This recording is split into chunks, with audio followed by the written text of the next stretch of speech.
आज हम लोग ट्रीटमेंट ऑफ गुडविल पढ़ेंगे, ठीक है। पार्टनरशिप में गुडविल का वैल्यूएशन किया जाता है। वैसे तो देखो गुडविल कैसा एसेट होता है तुम लोग को पता है। पहला बात तो ये है कि गुडविल एक फिक्स्ड एसेट है, लेकिन ये कैसा एसेट है, इंटेंजिबल है। इंटेंजिबल यानी इससे हम लोग मतलब टच नहीं कर सकते हैं, ठीक है, आंख से देख नहीं सकते, फिर भी इसे हम लोग को वैल्यू करना पड़ेगा, ठीक है। ये इंटेंजिबल एसेट में आता है।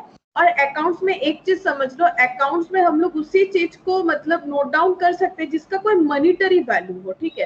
वैसे तो क्या लगता है गुडविल का मतलब क्या होता है? जो 11-12 में कॉमर्स पढ़े हैं उनसे मैंने कभी भी पूछा है तो वो यही बताते हैं कि गुडविल का मतलब होता है रेपुटेशन।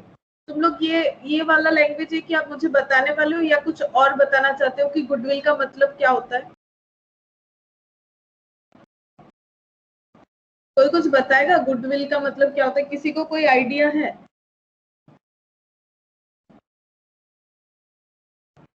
हेलो,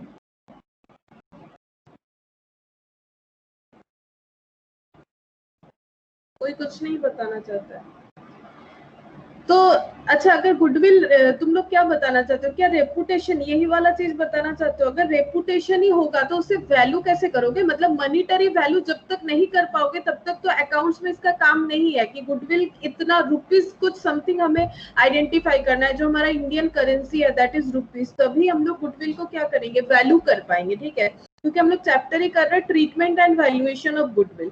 तो ये रेपुटेशन को किस तरह से वैल्यू कर सकते हैं? एक्चुअली ये रेपुटेशन क्या है? ये रेपुटेशन है कि हम लोग फ्यूचर में कितना प्रॉफिट कमा सकते हैं, ठीक है। फ्यूचर में कितना प्रॉफिट कमा सकते हैं। सेम अगर सेम सेक्टर में रह के कोई किसी से अगर ज्यादा प्रॉफिट कमा रहा है तो जितना ज्यादा प्रॉफिट कमा रहा है उसे बोला जाता है उसका गुडविल, ठीक है। जैसे कि मान लो लैपटॉप कंपनी बहुत सारे हैं और अभी लैपटॉप का बहुत डिमांड हो रहा है because of online classes, home से वर्क फ्रॉम होम, इस सब के लिए लैपटॉप का बहुत डिमांड है, ठीक है। सेम फीचर्स में जैसे मान लो लैपटॉप की कंपनी में डेल है जो कि काफी महंगा आता है, मैं एप्पल को छोड़ के ही बोल रही हूँ, ठीक है। तो डेल है, आसूस होता है, एचपी होता है, लेनोवो होता है। लेकिन अभी लेनोवो वाला प्रोडक्ट थोड़ा कंफ्यूजन में है, सब कोई खरीदे ना खरीदे बिकॉज चाइना के साथ रिलेशन अच्छा नहीं चल रहा है। तो अगर कुछ भी प्रॉब्लम हो जाए, जैसे कि चल रहा है इतना प्रॉब्लम, तो फिर क्या होगा ना, हमें पार्ट्स वगैरह मिलना बहुत दिक्कत हो जाएगा। इसलिए लेनोवो को एक बार साइड में ही रखते हैं। लेकिन ये जो आसूस, एसआर या फिर डेल, एचपी, ये सब में सबसे महंगा डेल आता है, ठीक है। क्योंकि उसने अपना एक गुडविल जनरेट किया। सेम फीचर्स में आसूस हो या फिर एचपी फिर भी डेल से कम महंगा आता है क्योंकि डेल ने अपना एक गुडविल क्रिएट किया है। तो सेम प्रोडक्ट जो कि है लैपटॉप, सेम फीचर्स वाला, जो डेल का अगर 80,000 होगा फॉर एग्जांपल, ठीक है, वही आसूस का आ जाएगा 70,000 या फिर 65,000 फॉर एग्जांपल हम बता रहे। तो इस तरह का गैप हो जाता है। तो ये गैप किस लिए होता है? ये गैप जो होता है गुडविल के लिए होता है। मतलब डेल ने अपना कस्टमर केयरिंग इतना अच्छा किया है, मतलब हर रेस्पेक्ट से हम लोग देखेंगे कौन कौन से रेस्पेक्ट से हम लोग गुडविल क्रिएट कर सकते हैं।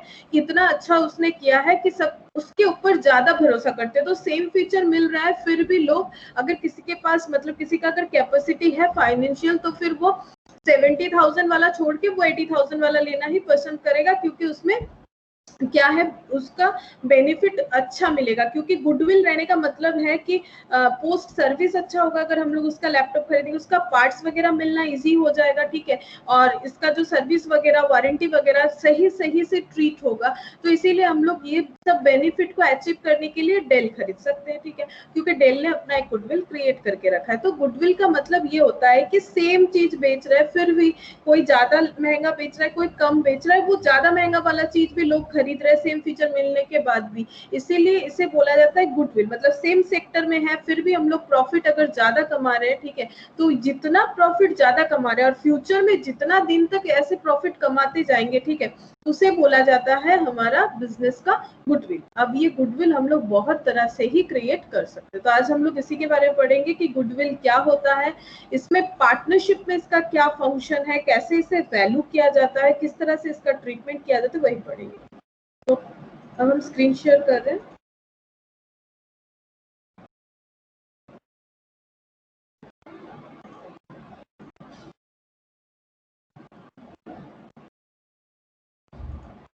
तो देखो necessity of valuation of goodwill, partnership में गुडविल कब वैल्यू करना जरूरी होता है, जब change in profit sharing ratio होता है। मतलब प्रॉफिट शेयरिंग रेशियो कुछ ना कुछ तो एग्जिस्ट करेगा, अगर कुछ मेंशन नहीं होगा तो एटलीस्ट इक्वल होगा, लेकिन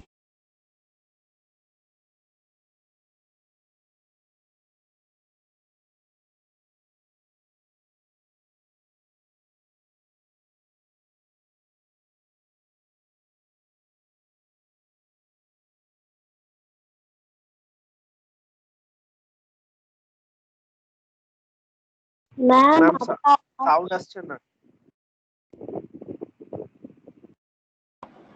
अभी बंद हुआ क्या साउंड? ঠিক আছে ম্যাম। हाँ बहुत देर से बंद था, অনেকক্ষণ থেকে বন্ধ ছিল। না না এই just. Good evening Arijit. Good evening ma'am. अच्छा, और देखो नेसेसिटी कहाँ पर अराइज होगा, अगर कोई नया पार्टनर एडमिशन ले रहा है इन दैट केस हो जाएगा, अगर कोई रिटायरमेंट ले रहा है या फिर किसी का डेथ हो रहा है तो उसमें गुडविल वैल्यूएशन करना है। व्हेन बिजनेस इज डिसॉल्व्ड और सोल्ड, ये अगर बिजनेस डिसॉल्व यानी बंद हो जा रहा है या फिर बिक जा रहा है, ठीक है, एक तो होता है शट डाउन हो जाना, एक होता है सेल कर देना, ठीक है, तो उस केस में भी गुडविल का वैल्यूएशन करना पड़ता है। और मेथड्स यहाँ पर देखो एक ओवरऑल बता दिया है। मेथड्स 4 तरह के हैं, एक तो है average profit method, capitalisation basis, super profit and annuity basis. तो ये सारा चीज हमें कवर करना है। तो देखो गुडविल क्या होता है, गुडविल देखो जैसे जो भी मैंने बताया यहाँ पर वही लिखा हुआ, goodwill is the value of, ये देखो goodwill is the value of reputation of a firm in respect of profit, ठीक है, मतलब गुडविल को किस तरह से वैल्यू करे, वो प्रॉफिट के हिसाब से ही वैल्यू होता है, profit expected in future over and above the normal rate of profit.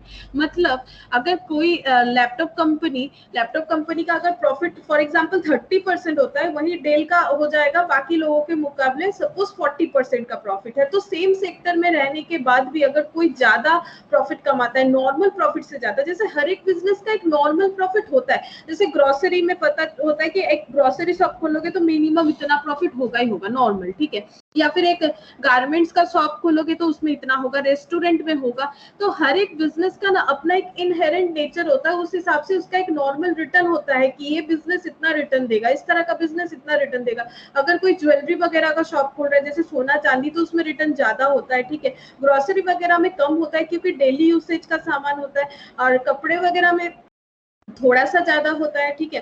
इस तरह से हर एक बिजनेस का अपना अपना एक फीचर्स होता है रिगार्डिंग प्रॉफिट, ठीक है, उसे नॉर्मल प्रॉफिट बोलते हैं। लेकिन नॉर्मल प्रॉफिट से कोई अगर ज्यादा कमा रहा है तो इसे, और फ्यूचर में भी अगर ऐसा हो सकता है कि वो नॉर्मल से ज्यादा कमाते रहे, तो उसे ही वैल्यू करके जो वैल्यूएशन क्रिएट, मतलब जो वैल्यू हमें मिलेगा उसे हम लोग बोलते हैं गुडविल, ठीक है। In simple terms goodwill is nothing more than profitability that old customer will resort to old place again and again। मतलब तुम्हारा कस्टमर तुम्हारा ही रहेगा, कहीं भी कुछ भी हो जाए फिर भी तुम्हारे पास आने का ही कोशिश करेगा, यानी तुम्हारा सेल जो है वो बढ़ रहा है, ठीक है, क्योंकि ओल्ड कस्टमर भी तुम्हारे हैं, न्यू भी तुम्हारे हो रहे हैं। तो ये जो हो रहा है इसे ही बोला जाता है सिंपल टर्म में गुडविल यही है कि तुम्हारा कस्टमर तुम्हें छोड़ के नहीं जा रहा है, यानी तुम्हारा प्रॉफिट जो है वो बढ़ते ही रह रहा है। The capacity of business to earn super profit का मतलब क्या होता है, सुपर प्रॉफिट का मतलब होता है एक्स्ट्रा प्रॉफिट, ठीक है, सुपर प्रॉफिट का मतलब ही होता है एक्स्ट्रा प्रॉफिट। ये गुडविल में ये वाला लैंग्वेज यूज किया जाता है, that is super profit. The capacity of a business to earn super profit in the future is basically what is meant by the term goodwill। ये जो एक्स्ट्रा प्रॉफिट हम लोग कमा रहे हैं ना, जैसे मैंने अभी बताया कि सेम लैपटॉप बिक रहा है फिर भी एक्स्ट्रा प्रॉफिट जो है डेल कंपनी कमा रहा है, तो ये जो फ्यूचर में एक्स्ट्रा प्रॉफिट कमा रहा है, इसी एक्स्ट्रा प्रॉफिट को हम लोग गुडविल के टर्म में आइडेंटिफाई करेंगे। अब देखो आगे लिखा हुआ है गुडविल इज इंटेंजिबल, वो तो हमें पता है क्योंकि ये देख नहीं सकते, ठीक है, इसे फील नहीं कर सकते कि हमारा प्रॉफिट इसीलिए ज्यादा हो रहा है क्योंकि हमारे पास गुडविल है। तो ये गुडविल ना तो छू सकते हैं, ना तो पकड़ सकते हैं, ना तो देख सकते हैं। It can not be transported physically, ना तो इसे एक जगह से दूसरे जगह ट्रांसफर कर सकते हैं। Even then it is very real, फिर भी ये बहुत रियल चीज है। From accounting point of view हम लोगों को क्या करना है, गुडविल को वैल्यूएशन करना बहुत ही जरूरी है मॉनिटरी टर्म में। अगर मॉनिटरी टर्म में कन्वर्ट नहीं कर पाएंगे तो रिकॉर्ड ही नहीं कर पाएंगे, क्योंकि तुम लोग एकदम डे 1 से पढ़ रहे हो कि हम लोग कोई भी चीज का अकाउंट्स में तभी रिकॉर्ड कर पाते हैं अगर वो मेजरेबल होता है, ठीक है। वही लिखा हुआ है, from accounting point of view it is necessary that it has some monetary और saleable value. The implication of the term over and above is that there is always a certain normal rate of profit earned by similar firm in the same locality. तो ये क्या बता रहा है, देखो बता रहा है the implication of the term over and above is that there is always a certain normal rate of profit. हर एक बिजनेस का एक नॉर्मल रेट ऑफ प्रॉफिट होता है earned by similar firm in the same locality. एक ही locality में दो दुकानें हैं, ग्रोसरी शॉप मान लो, दो ग्रोसरी शॉप है, ठीक है, फिर भी किसी का प्रॉफिट अगर किसी के प्रॉफिट से ज्यादा है, ठीक है, the excess profit earned by ये firm may be due to its location advantage. अब देखो सेम लोकेलिटी में है फिर भी अगर ज्यादा प्रॉफिट कमा रहा है, अब इस यहाँ पर तो उसे गुडविल बोलेंगे। इसके अलावा यहाँ पर बता रहे हैं कि एक्सेस प्रॉफिट हम लोग और किस किस रीजन से कमा सकते हैं, लोकेशनल एडवांटेज। मान लो किसी का जो शॉप है वो गली के अंदर है तो वहां लोग जाना पसंद नहीं करेंगे, जो रोड साइड होता है एकदम वेल कम्युनिकेटेड होता है वैसे जगह पे, यानी लोकेशनल एडवांटेज बहुत बड़ा बात है। बेटर कस्टमर सर्विस, कस्टमर के साथ आपका रिलेशन बहुत अच्छा है, आपने सर्विस बहुत अच्छा दिया तो फिर आपका क्या होगा, कस्टमर बार बार उसी शॉप में आना चाहेगा, तो इससे क्या होगा, सेल बढ़ेगा तो प्रॉफिट बढ़ेगा। Position of a unique patent right, या फिर किसी के पास यूनिक पेटेंट राइट है, ठीक है, तो फिर दूसरे जगह पे तो वो चीज अवेलेबल हो नहीं सकता है, जिसके पास पेटेंट है वही वो बना सकता है, ठीक है, तो फिर उसी लिए मोनोपोली हो जाता है, तो उसी शॉप में लोग आना चाहेंगे।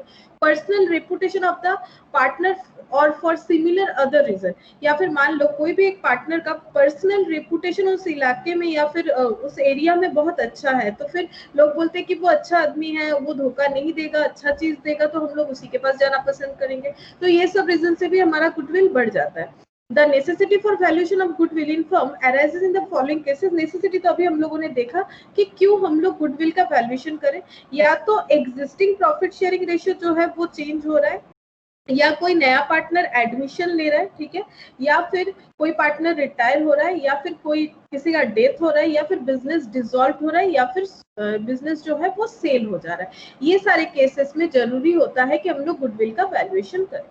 अब देखो यहाँ पर क्या बोला है, एक एग्जाम्पल दिया है, जैसे कि एक there is a small book business owned by a firm, एक स्मॉल बिजनेस है, इसका नेट वर्थ का मतलब होता है कि तुम्हारे पास कितना पैसा है, ठीक है, तो एसेट से अगर लाइबिलिटी माइनस करोगे, देखो बैलेंस शीट तो सबको पता है ना तुम लोगों को, एसेट से अगर लाइबिलिटी माइनस करोगे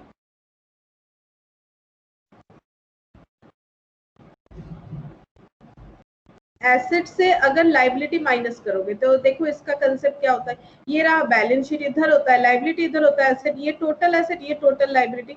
अगर हम लोग एसेट से लाइबिलिटी माइनस करते हैं कैपिटल को छोड़ के, ठीक है, कैपिटल को अलग पार्ट माना जाता है, ये लाइबिलिटी में यहाँ पर नॉन करेंट लाइबिलिटी और करेंट लाइबिलिटी जो हो रहा है ये टोटल एसेट। अगर एसेट से हम लोग लाइबिलिटी को माइनस कर देंगे तो हमें ये पता चल जाएगा कि हमारा नेट वर्थ कितना है। तो देखो यहाँ पर बता रहा है कि लाइबिलिटी नेट वर्थ आया है 1,40,000। Now if a purchaser is willing to pay 1,50,000 for it, मतलब बिजनेस का नेट वर्थ है 1,40,000, लेकिन जो बिजनेस खरीद रहा है वो बोल रहा है कि हम 1,50,000 पे कर सकते हैं, ठीक है, तो द एक्स्ट्रा 10,000 जो एक्स्ट्रा 10,000 पे हो रहा है is known as accounting as goodwill.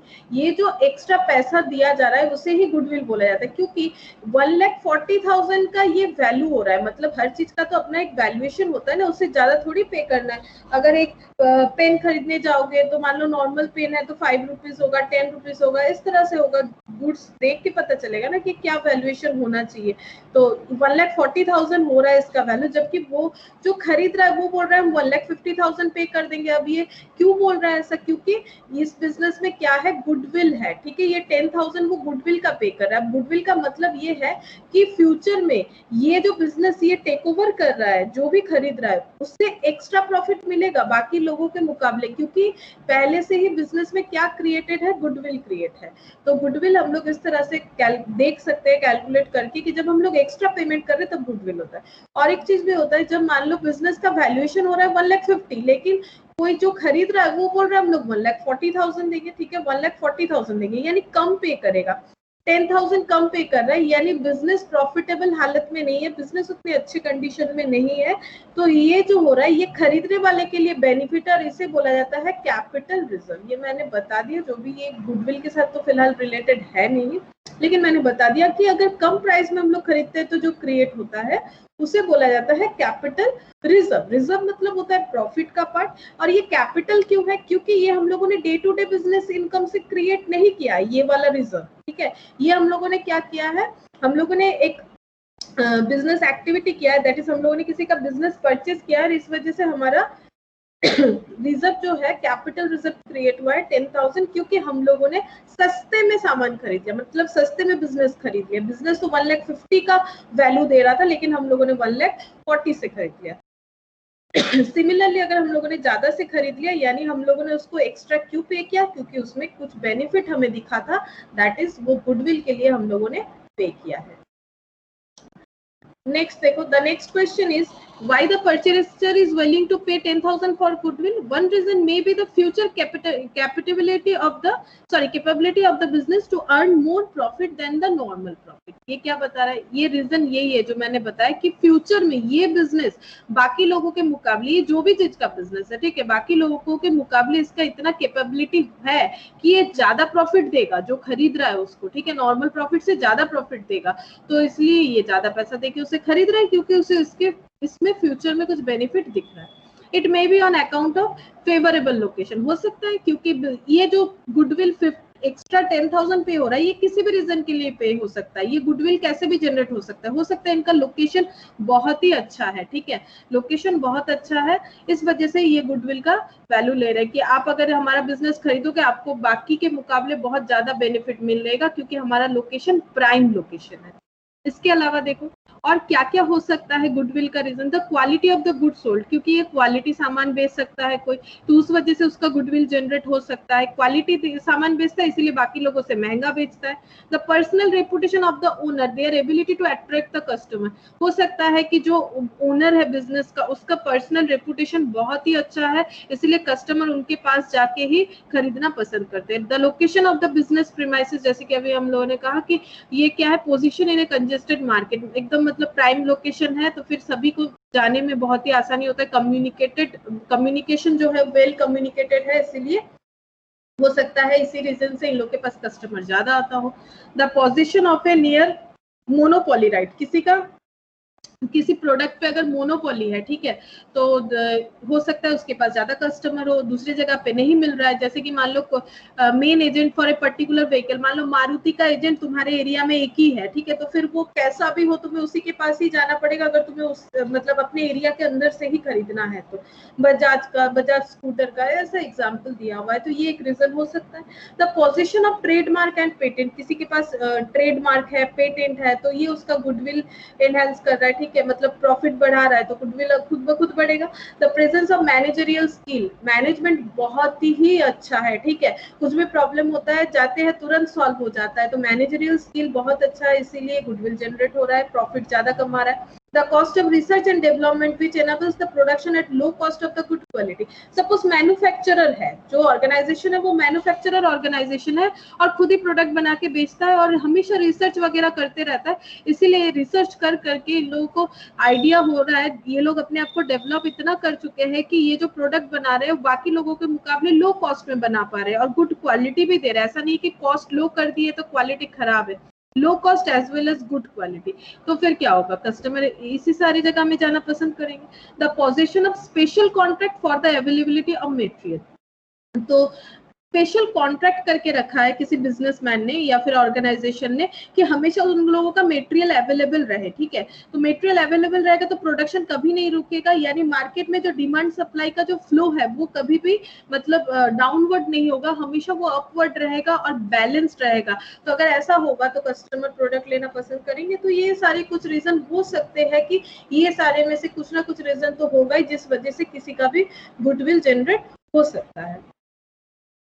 अब अकाउंटिंग स्टैंडर्ड क्या बोलता है, देखो गुडविल जो है वो दो तरह के होते हैं, ठीक है, एक होता है इनहेरेंट गुडविल, ठीक है, इनहेरेंट, और एक होता है परचेज गुडविल, ठीक है। परचेज गुडविल मतलब जैसे कि पहले हम लोगों ने एक एग्जांपल देखा कि कोई अपना बिजनेस बेच रहा है, 1,40,000 वाला बिजनेस 1,50,000 में बेच रहा है और खरीदने वाला खरीद भी रहा है 10,000 ज्यादा देके, बिकॉज उसको उसमें बेनिफिट दिख रहा है, तो 10,000 ज्यादा देके खरीद रहा है। तो जब वो अपना बैलेंस शीट बनाएगा वो लिख ही सकता है कि मेरे बिजनेस का गुडविल कितना है, 10,000, क्योंकि उसने तो वैल्यू कर ही लिया ना, उसने खरीदने के टाइम पेमेंट किया है 10,000 रिगार्डिंग गुडविल, तो फिर उसका वैल्यूएशन हो गया गुडविल का कितना, 10,000, ठीक है।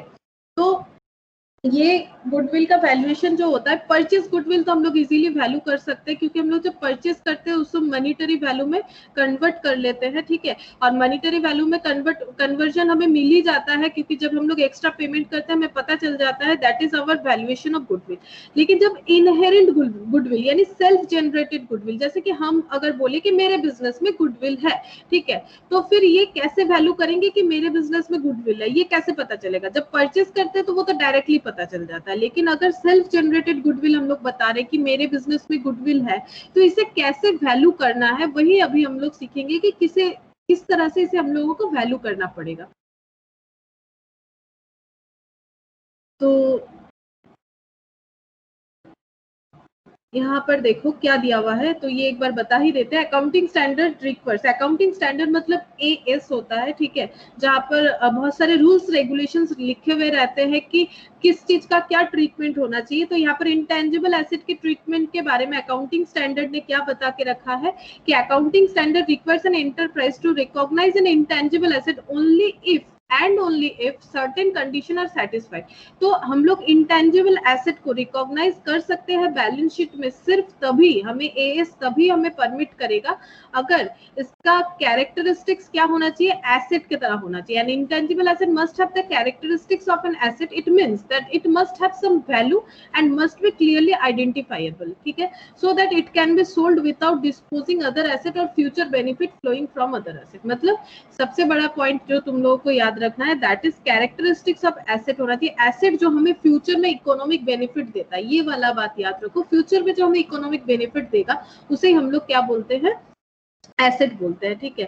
तो ये एसेट का कैरेक्टरिस्टिक्स इसमें होना चाहिए, तभी हम लोग इसे रिकॉर्ड कर पाएंगे। नेक्स्ट मेन पॉइंट क्या है, नेक्स्ट है future profitable economic benefit. Future में ये हमें क्या देगा, इकोनॉमिक बेनिफिट देगा, ठीक है। जैसे कि गुडविल तो ऑब्वियसली फ्यूचर में हमें क्या देगा, इकोनॉमिक बेनिफिट देगा, तभी तो हम लोग ज्यादा देके खरीदते हैं।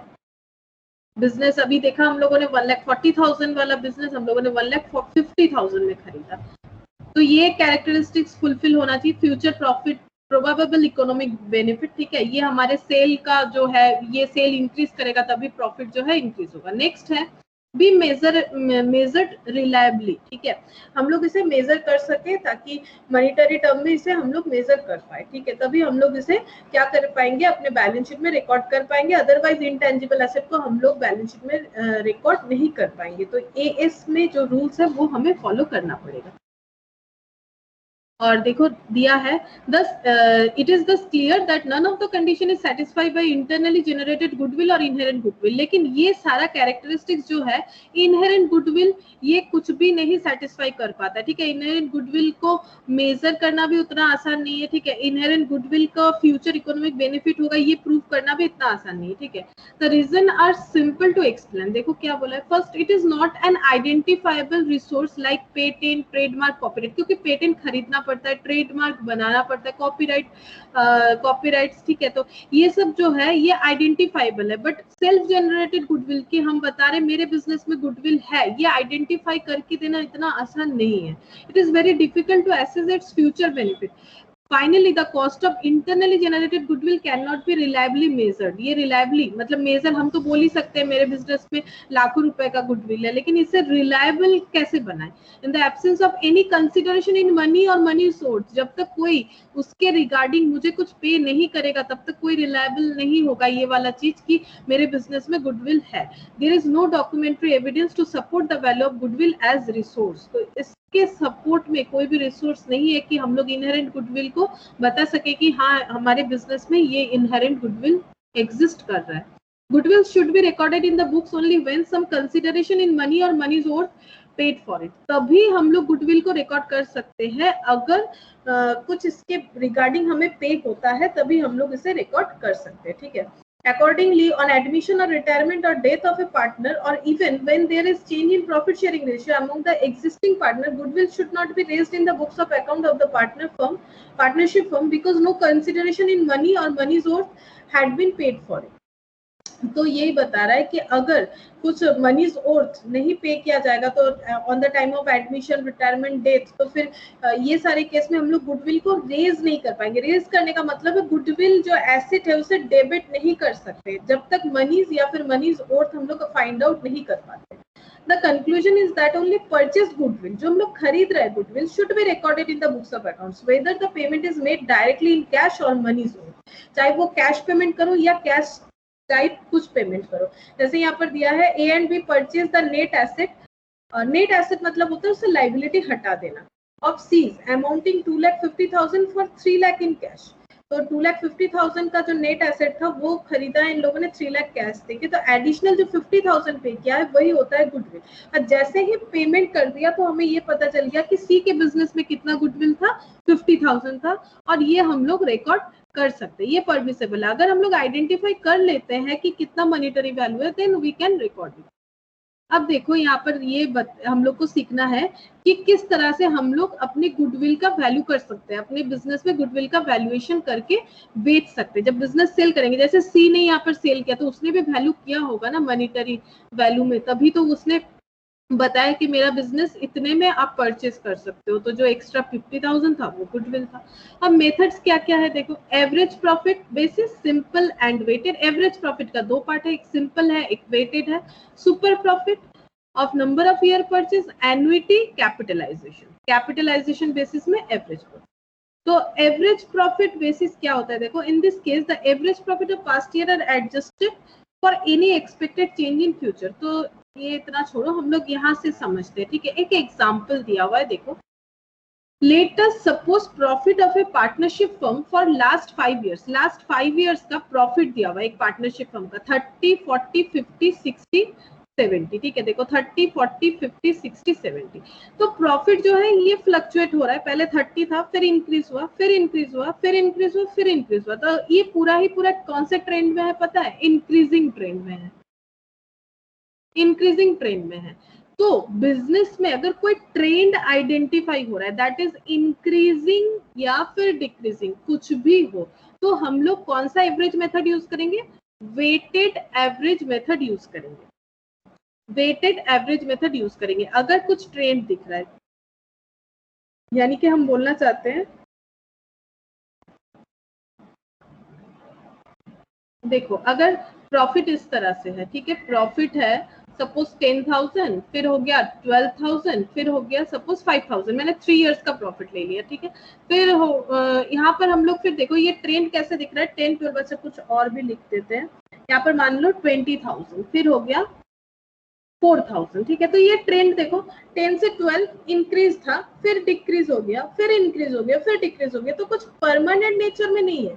तो अगर ऐसा होता है तो सिर्फ हम लोग एवरेज प्रॉफिट निकालेंगे, इसमें वेटेड नहीं करेंगे, सिंपल एवरेज होगा। इसीलिए पहले ही हम लोगों ने देखा कि दो तरह का होता है, एक सिंपल एवरेज होता है, एक वेटेड एवरेज होता है।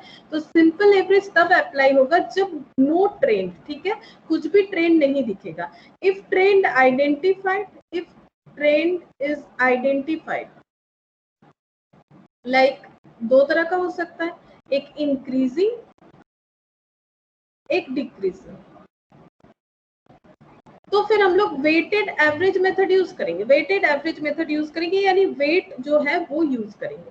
तो ये प्रॉफिट 10,000, 12,000, 5,000, 20,000, 4,000, इसका अगर एवरेज निकालना है तो सिंपल क्या करेंगे, सारा ऐड डिवाइडेड बाय जितना नंबर ऑफ ईयर्स है, 5, ठीक है, जितना नंबर ऑफ ईयर्स है दैट इज 5 हो रहा है। तो यहाँ पर कितना हो रहा है 20, और ये 10, 10, 20, 20, 40, 40, 44, और ये कितना हो गया 44 प्लस 7,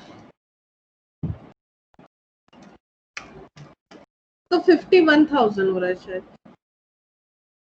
10,000, 12,000, 5,000, 20,000, 4,000, तो ये 51 हो रहा है, 51 डिवाइडेड बाय 5, तो ये आ जा रहा है 10,000 200। तो ये एवरेज प्रॉफिट आ गया जिसमें हम लोगों ने कुछ भी वेट अप्लाई नहीं किया, क्योंकि कोई ट्रेंड नहीं दिख रहा है स्पेसिफिकली, ठीक है, ये फ्लक्चुएट हो रहा है। तो अगर ट्रेंड अप्लाई होगा तो फिर हम लोग उसमें वेट लगा देंगे। जैसे देखो ये ट्रेंड है 30, 40, 50, 60, 70, तो 1, 2, 3, 4, 5। अगर ये रिवर्स ट्रेंड होता जैसे कि 70,000, देन 60,000, देन 50,000, देन 40,000, ठीक है, मतलब डिक्रीजिंग ट्रेंड होता तो हमारा जो वेट हो जाता वो भी डिक्रीजिंग हो जाता। जैसे यहाँ पर मैंने 4 लिया है तो 4, 3, 2, 1, ये वाला चीज नोट डाउन कर लो क्योंकि ये नहीं है इसमें, ठीक है, ये पीडीएफ में अवेलेबल नहीं है। तो 30,000, 40,000, 50,000, 60,000, 70,000 जो कि एक इंक्रीजिंग ट्रेंड दिखा रहा है, तो हम लोग वेटेड एवरेज प्रॉफिट निकालेंगे। और वेटेड एवरेज प्रॉफिट कैसे निकाला जाता है? 30,000 into 130, profit and weight multiply करेंगे, फिर टोटल करेंगे, फिर डिवाइडेड बाय कितना करना है? वेट। जब भी वेटेड लेंगे तो डिवाइडेड बाय वेट करना है। वेट से डिवाइड कर दिए 15 से, तो वेटेड एवरेज प्रॉफिट आ गया 56,667। अब इस कंसेप्ट का मतलब ये है कि कोई अगर पूछे कि, क्योंकि गुडविल का वैल्यू करना मतलब प्रॉफिट क्या है वो चेक करना होता है, तो हम लोग ऐसे थोड़ी बताएंगे फर्स्ट ईयर 30,000 था, फिर 40, फिर 50, फिर 60, फिर 70, तो जिसे बताएंगे वो तो कंफ्यूज हो जाएगा। उसे तो एक बेस मुझे बताना है, तो एक डेटा बताने के लिए क्या करना चाहिए? एवरेज करना चाहिए। जैसे तुम लोग कॉलेज में जब एडमिशन लेते हो तो ऐसे थोड़ी बताते हो इसमें इतना मार्क्स मिला है, उसमें उतना मार्क्स मिला है, तुम लोग क्या बोलते हो? इतना परसेंट मिला है। जो परसेंट तुम लोग एवरेज करके कैलकुलेट करते हो, जिसका जितना सारा सब्जेक्ट था, अगर किसी का 5 सब्जेक्ट था, जो सबका बराबर ही होता है, अगर किसी का 5 सब्जेक्ट्स है तो फिर उस 5 का एवरेज करते हो। अलग अलग बताने का कोई भी चांसेस नहीं रहता है। एक तुम्हें पर्टिकुलर डेटा बताना है जो तुम्हारा पूरा कैरेक्टरिस्टिक्स को बता दे कि तुम्हें एक्चुअली कितना मिला है, तुम्हारा मतलब क्या कंडीशन है, तुम फर्स्ट क्लास हो, सेकेंड क्लास हो, मतलब थर्ड क्लास, मतलब जो होता है ना अपना वो ग्रेडेशन के हिसाब से, ठीक है। उसी तरह से यहाँ पर ये जो होता है, इससे ये पता चल रहा है कि लोग का एवरेज प्रॉफिट ईयरली क्या है। एवरेज प्रॉफिट ईयरली हो रहा है 56,667 अप्रॉक्स, इतना प्रॉफिट कमा लेता है ये फर्म एक साल में। अब गुडविल का वैल्यू कैसे करना है? क्योंकि हम लोग कर रहे हैं वेटेड एवरेज मेथड, बिकॉज यहाँ पर जो है ट्रेंड हमें दिखा था, इसलिए हम लोगों ने वेटेड एवरेज किया। अब यहाँ पर गुडविल को वैल्यू अगर करना है तो किस तरह से करेंगे? Goodwill is valued at 3 years purchase of profit. अब इस लाइन का मतलब क्या है? 3 years परचेज ऑफ प्रॉफिट। अब जिसको हम लोग अपना गुडविल बताना चाहते हैं, हम लोग को ये बताना पड़ेगा कि ये जो प्रॉफिट है, ये हमें एक अंदाजा लगाना पड़ेगा कि ये प्रॉफिट हम लोग कितने दिन तक देख सकते हैं फ्यूचर में, ठीक है, फ्यूचर में कितना दिन तक देख सकते हैं। तो ये जो टाइम पीरियड है उसे ही बोला जाता है ईयर्स परचेज, ठीक है, ईयर्स परचेज। तो ये 3 साल तक बोल रहा है कि इस तरह का प्रॉफिट देते रहेगा ये बिजनेस। तो the 9th is the case the valuation of goodwill. ये कितना दिया हुआ है देखो, 3 से इंटू कर दिया गया, 56,667 इंटू 3, क्योंकि 3 years परचेज बोला है। 56,667 इंटू 3, तो ये आ जा रहा है 1,70,001 आ रहा है, वो पॉइंट के लिए आ रहा है, तो 1,70,000 गुडविल होगा। तो गुडविल किस तरह से कैलकुलेट करना है? ये देखो गुडविल किस तरह से कैलकुलेट करना है एवरेज प्रॉफिट में।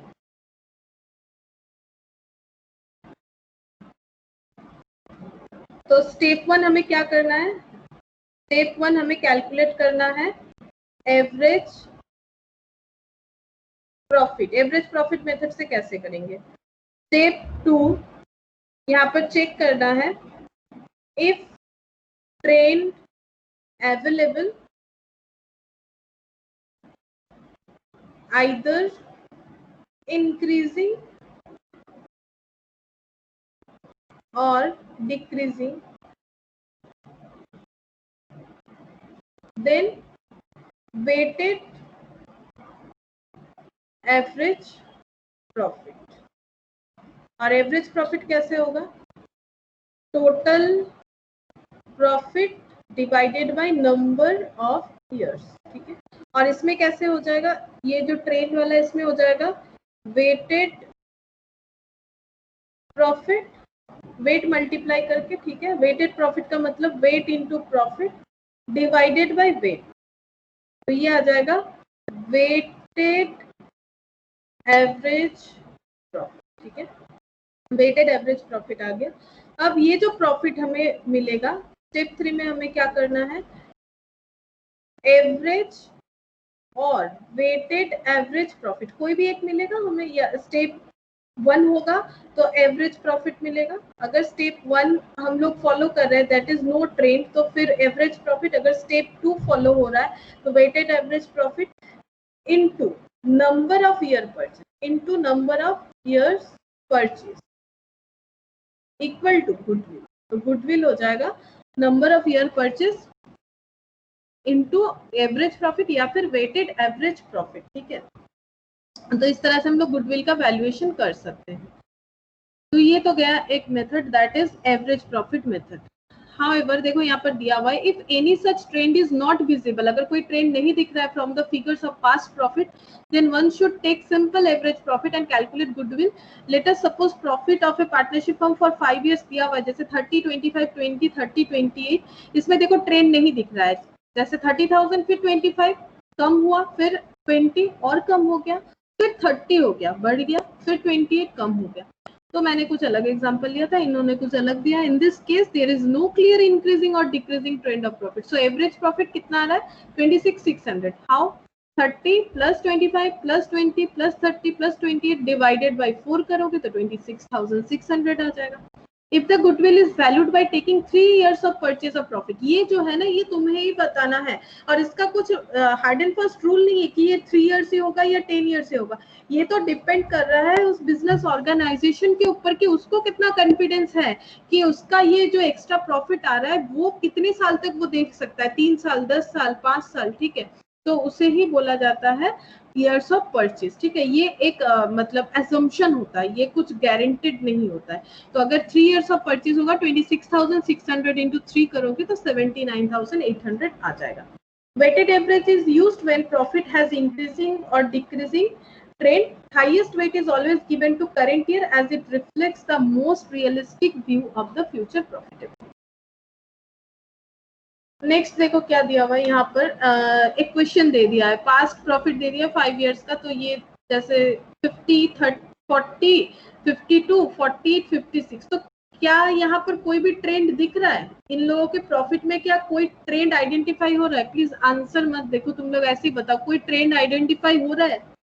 नो मैम, नहीं हो रहा है, क्योंकि 50 फिर कम हो गया, ठीक है, ये है डाउनवर्ड, फिर ये अपवर्ड हो गया, फिर यहाँ आके डाउनवर्ड हो गया, फिर यहाँ आके अपवर्ड हो गया। तो देखो ये एक फ्लक्चुएटिंग हालत में है, तो यहाँ पर कोई भी ट्रेंड अप्लाई नहीं कर सकते हैं। तो फिर यहाँ पर सिंपल एवरेज होगा, ठीक है, वेटेड होगा नहीं। तो देखो टोटल कर दिया 2,46,000, फिर यहाँ पर डिवाइड कर दिया है 5, बिकॉज 5 इयर्स का है, 1 2 3 4 5। तो जब भी कोई अपना गुडविल वैल्यू करेगा तो वो बताएगा कि मेरा बिजनेस ईयरली 49,200 का प्रॉफिट कमा लेता है, ठीक है, और ये प्रॉफिट अगले 4 साल तक इसके हिसाब से, ठीक है, ये जो ऑर्गेनाइजेशन इसके हिसाब से 4 साल तक ये प्रॉफिट हो सकता है। तो वैल्यू ऑफ गुडविल अगर 4 years purchase of average profit है तो 4 into 49,200 that is average profit into number of year purchase. Now super profit, super profit का मतलब मैंने जैसे बताया कि एक्स्ट्रा प्रॉफिट। सुपर प्रॉफिट का मतलब होता है एक्स्ट्रा प्रॉफिट, नॉर्मल प्रॉफिट से कितना ज्यादा कमा रहे हो उसे बोला जाता है super profit. In case of super profit method goodwill is valued on the basis of super profit earned by the firm. तो देखो सुपर प्रॉफिट मैंने बोला ही है तुम लोग को, सुपर का मतलब होता है यहाँ पर एक्स्ट्रा प्रॉफिट। तो सुपर प्रॉफिट मतलब कितना कमा रहे हो और नॉर्मली कितना कमाया जाता है। मान लो 10,000 तुम कमा रहे हो और जो बिजनेस सेक्टर में तुम कमा रहे हो वहां का नॉर्मल इनकम है 8,000 पर ईयर, तो तुम 10,000 कमा रहे हो यानी बाकी लोगों से 2,000 एक्स्ट्रा कमा रहे हो, दैट इज एक्स्ट्रा प्रॉफिट या फिर सुपर प्रॉफिट। तो यहाँ हमें सुपर प्रॉफिट लैंग्वेज को ही यूज करना है। तो actual profit is average profit, तो जो एक्चुअल प्रॉफिट है इसे ही हम लोग यहाँ पर बोलेंगे एवरेज प्रॉफिट। अब नॉर्मल प्रॉफिट का मतलब क्या होता है? नॉर्मल प्रॉफिट का मतलब होता है नॉर्मल रेट ऑफ रिटर्न के हिसाब से कैपिटल लगाने से जितना मिलेगा। मतलब ये बोलना चाहते हैं सपोज ये 2 बिजनेस है, ठीक है, तो एक ने लगाया है 1 लाख और दूसरे ने भी लगाया है 1 लाख, ठीक है। तो एक ने 1 लाख लगा के इसने अर्न किया है, मान लो अगर मान लो रिटर्न अभी नहीं बताते, हम यहाँ पर बता रहे एक ने अर्न किया है 20,000, ठीक है, और एक ने अर्न किया है 15,000। तो तुम लोग दोनों का अलग अलग रेट ऑफ रिटर्न मुझे बताओ। तो रेट ऑफ रिटर्न मतलब रिटर्न को परसेंटेज में बताओ।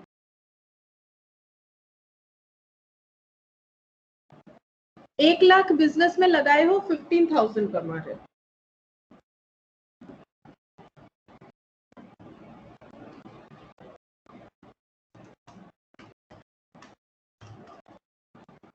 ये कितना परसेंट होगा? मैम 15%। 15%। और ये कितना परसेंट होगा? 20 हो जाएगा ना, मैंने तो आसान से रखा है। 20,000 डिवाइडेड बाय 1 लाख इंटू 100, 20%। ठीक है, तो इसने 1 लाख लगाया है, इसने भी 1 लाख लगाया है, दोनों ने कैपिटल सही लगाया। अगर हम ये मान लेते हैं कि मार्केट में नॉर्मल रेट ऑफ रिटर्न 15% ही है, नॉर्मल रेट ऑफ रिटर्न 15% ही है, मतलब कोई भी ये जो बिजनेस है, अगर ये बिजनेस कर रहा है, ये 2 बिजनेस बनाया मैंने, तो उसको 15% रिटर्न तो मिलेगा ही। अगर वो सही से बिजनेस करेगा तो 15% तो कम से कम कमाएगा ही कमाएगा, तो इसे बोलते हैं नॉर्मल रेट ऑफ रिटर्न।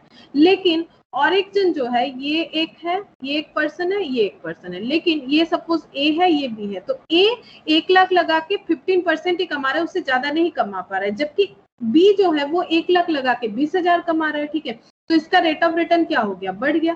तो नॉर्मल प्रॉफिट कितना होना चाहिए? नॉर्मल प्रॉफिट 15,000 होना चाहिए, लेकिन इसका प्रॉफिट कितना है? 20,000। तो इसका एक्स्ट्रा प्रॉफिट कितना है?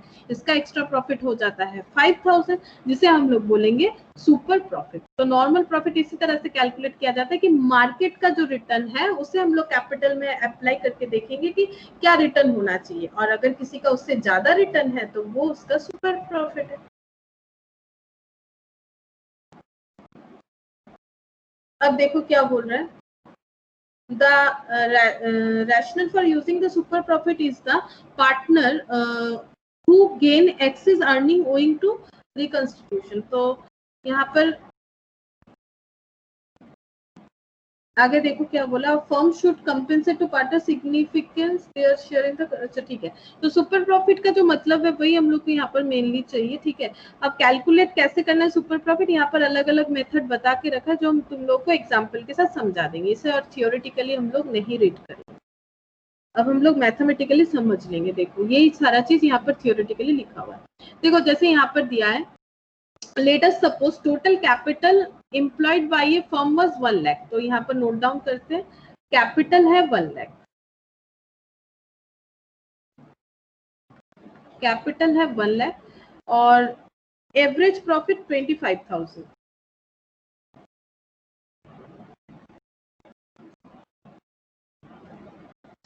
इनके normal rate of return, normal rate of return है 22%। In case of similar firms working under similar condition, so normal profit is 22। अच्छा, हम लोग को पूछा है कि सुपर प्रॉफिट कितना होगा, ये बताओ सुपर प्रॉफिट कितना होगा। तो अगर कोई नॉर्मल रेट ऑफ रिटर्न अगर 22% है, ठीक है, जो एग्जांपल है उसमें एक्चुअली सुपर प्रॉफिट कितना है वो हम लोग को फाइंड आउट करना है। तो कैपिटल अगर 1 लाख है, नॉर्मल रेट ऑफ रिटर्न अगर 22% है, तो क्या होना चाहिए? नॉर्मल प्रॉफिट क्या होना चाहिए? मतलब कोई भी अगर ये बिजनेस करेगा, 1 लाख कैपिटल के साथ बिजनेस स्टार्ट करेगा, तो उसका रिटर्न क्या हो जाएगा?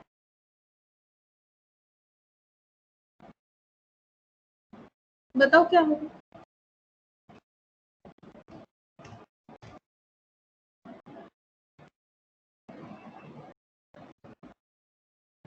बताओ। 22,000। 22,000, लेकिन कितना प्रॉफिट कमा रहा है? 25,000। तो फिर सुपर प्रॉफिट कितना हो जाएगा? 3,000। 3,000। ठीक है, सुपर प्रॉफिट हो गया 25,000 माइनस 22,000, तो कितना हो जाएगा? 3,000। एक्स्ट्रा प्रॉफिट कमा रहा है 3,000, ये यहाँ पर आइडेंटिफाई करने के लिए दिया था। अगर आप नंबर ऑफ ईयर परचेज दिया हुआ है कि ये जो एक्स्ट्रा प्रॉफिट है ये अगले 5 साल तक इसे लग रहा है कि इसका बिजनेस इसी तरह से एक्स्ट्रा प्रॉफिट कमा सकता है, तो गुडविल कैसे कैलकुलेट करें? ये तो गुडविल नहीं कैलकुलेट किया, ये हम लोगों ने एक्स्ट्रा प्रॉफिट कैलकुलेट किया। अगर इस फर्म को लग रहा है, इस बिजनेस ऑर्गेनाइजेशन को लग रहा है कि ये 3,000 जो एक्स्ट्रा प्रॉफिट कमा रहा है ये फ्यूचर में और भी 5 इयर्स इस तरह से कमा सकता है, तो इसका गुडविल हो जाएगा 15।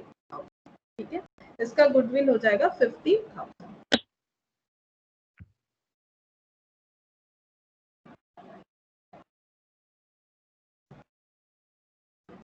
फिर नेक्स्ट देखो यहाँ पर और एक एग्जांपल दिया है कि a firm of A B and C has a total capital 4,50,000। तो टोटल कैपिटल है 4,50,000।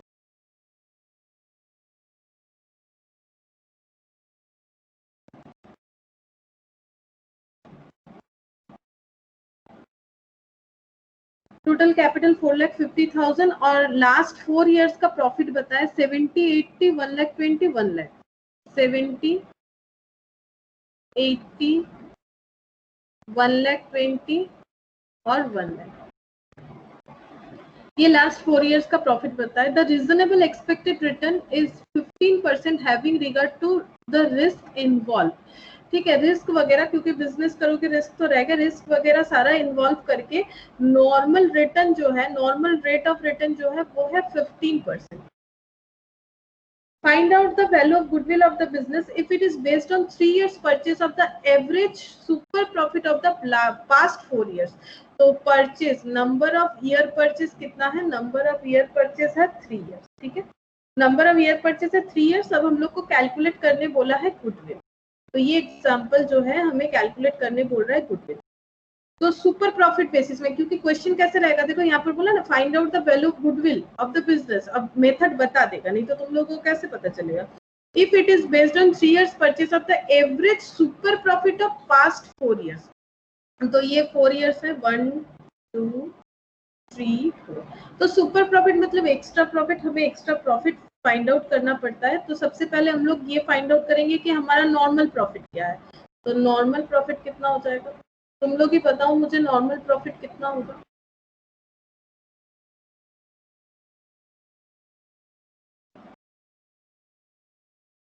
मैम 67,500। 67,500, हाँ नॉर्मल प्रॉफिट हो रहा है 67,500, क्योंकि 4,50,000 अगर मार्केट में पैसा डालोगे तो कम से कम रिटर्न तुम्हारा है इस बिजनेस में 15%। ठीक है, तो ये 67,500 हो गया हमारा नॉर्मल प्रॉफिट। अब देखना है कि जिसके गुडविल हम लोग, जिस बिजनेस का मतलब जिसका गुडविल कैलकुलेट कर रहे हैं, उन लोगों का प्रॉफिट क्या है, यानी एक्चुअल प्रॉफिट या फिर एवरेज प्रॉफिट क्या चल रहा है। एक्चुअल प्रॉफिट और एवरेज प्रॉफिट क्या हो रहा है। तो एवरेज प्रॉफिट हमें दिया हुआ नहीं है, हमें फाइंड आउट करना है। तो 4 साल का दिया हुआ, 4 साल के प्रॉफिट के साथ तो 1 साल का कंपेयर नहीं कर सकते ना, ये तो 1 साल का प्रॉफिट है। तो हमें इसे भी एक ही बेस में लाना पड़ेगा, यानी इसका एवरेज कर देना पड़ेगा, क्योंकि ये काफी फ्लक्चुएटिंग है, कभी 70, कभी 80, कभी 120, कभी 1,00,000। तो बताओ इसमें कौन सा एवरेज मेथड अप्लाई होगा, सिंपल या फिर weighted average. Ma'am simple. Simple, because ये तो ट्रेंड चल रहा था, बट यहाँ आके ट्रेंड टूट गया। देखो 120 से फिर 1,00,000, मतलब डिक्रीजिंग हो गया। तो मुझे बता दो एवरेज प्रॉफिट कितना होगा, तुम लोग कैलकुलेट करके। एवरेज तो पता है ना सबको कैसे कैलकुलेट करना है।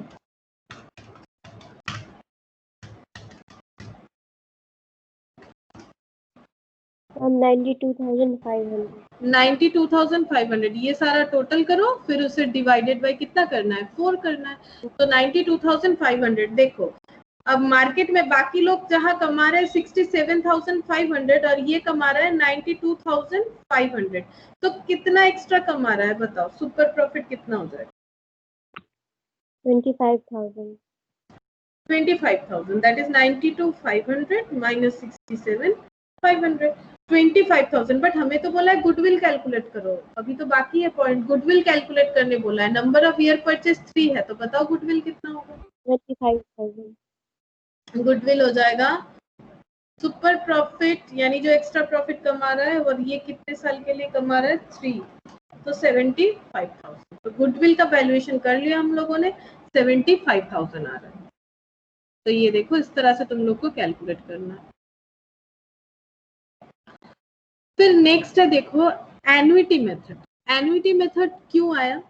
The major drawback of number of year purchase method is that time value of money is not considered. Time value of money का मतलब ये होता है कि पैसे का परचेजिंग पावर। ठीक है, आज जो चीज तुम 10 रुपए में खरीद रहे हो, कल वही चीज खरीदने के लिए हो सकता है तुम्हें 11 रुपीज पे करना पड़े या फिर 10.50 पे करना पड़े।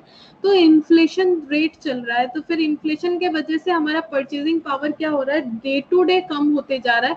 अगर मतलब मम्मी पापा लोगों को पूछोगे या दादा दादी को पूछोगे तो वो लोग बोलेंगे हमारे तो इतने पैसे में काम हो जाता है, पता नहीं तुम लोग को इतना क्यों चाहिए, इतना क्यों खर्चा करते हो, ऐसे बोलेंगे। क्योंकि प्रॉब्लम ये है कि मनी का जो है वैल्यू वो कम होते जा रहा है, that is time value of money.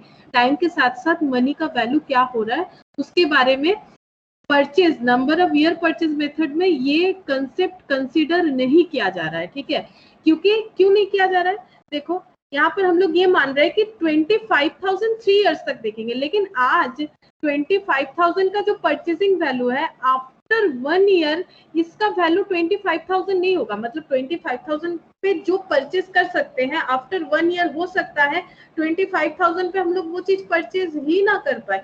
यानी हम इसका टाइम वैल्यू ऑफ मनी नहीं देख रहे हैं कि 25,000 आज जो चीज का वैल्यू है, कल उस 25,000 का परचेसिंग पावर कम हो जाएगा, फिर आफ्टर 1 ईयर और कम हो जाएगा, फिर उसके 1 साल बाद और कम हो जाएगा। तो यहाँ ये चीज कंसीडर नहीं किया जा रहा है, यानी हम लोग जो इन्फ्लेशन फैक्टर है उसे इग्नोर करते जा रहे हैं in case of number of year purchase method, ठीक है। तो इसीलिए एन्युटी मेथड जो है वो लाया गया है। Although it was expected that super profit would be earned in 5 year future profit, still no devaluation was done on the value of money for the time difference. Time का जो difference हो रहा है उसके साथ साथ हम लोग मनी का जो डिवैल्यूएशन हो रहा है उस पर कुछ भी हम लोग कंसिडर नहीं कर रहे हैं। In fact when money will be received in different point of time, its value should be different depending upon the rate of interest. If 15% rate of interest is considered appropriate, then discounted value of super profit to be earned in different future year will be as follows. अब ये सब का मतलब क्या है, देखो यहाँ पर बता दें। जैसे कि हम लोगों ने पहले वाले क्वेश्चन में देखा कि हमारा जो सुपर प्रॉफिट यहाँ पर 25,000 था, ठीक है। तो यहाँ पर इन लोगों ने कंसीडर किया है कि सुपर प्रॉफिट फॉर एग्जांपल अगर 3,000 है, ठीक है। तो अगर हम लोग ये बोल रहे हैं कि 25,000 हम लोग 3 इयर्स के लिए देख रहे हैं, यानी 25,000 को हम लोग 3 टाइम्स लिखेंगे। इसी तरह से अगर 3,000 को हम लोग 5 इयर्स तक देख रहे हैं तो सुपर प्रॉफिट कितना बार लिखेंगे, 3,000 3,000 3,000 3,000 3,000।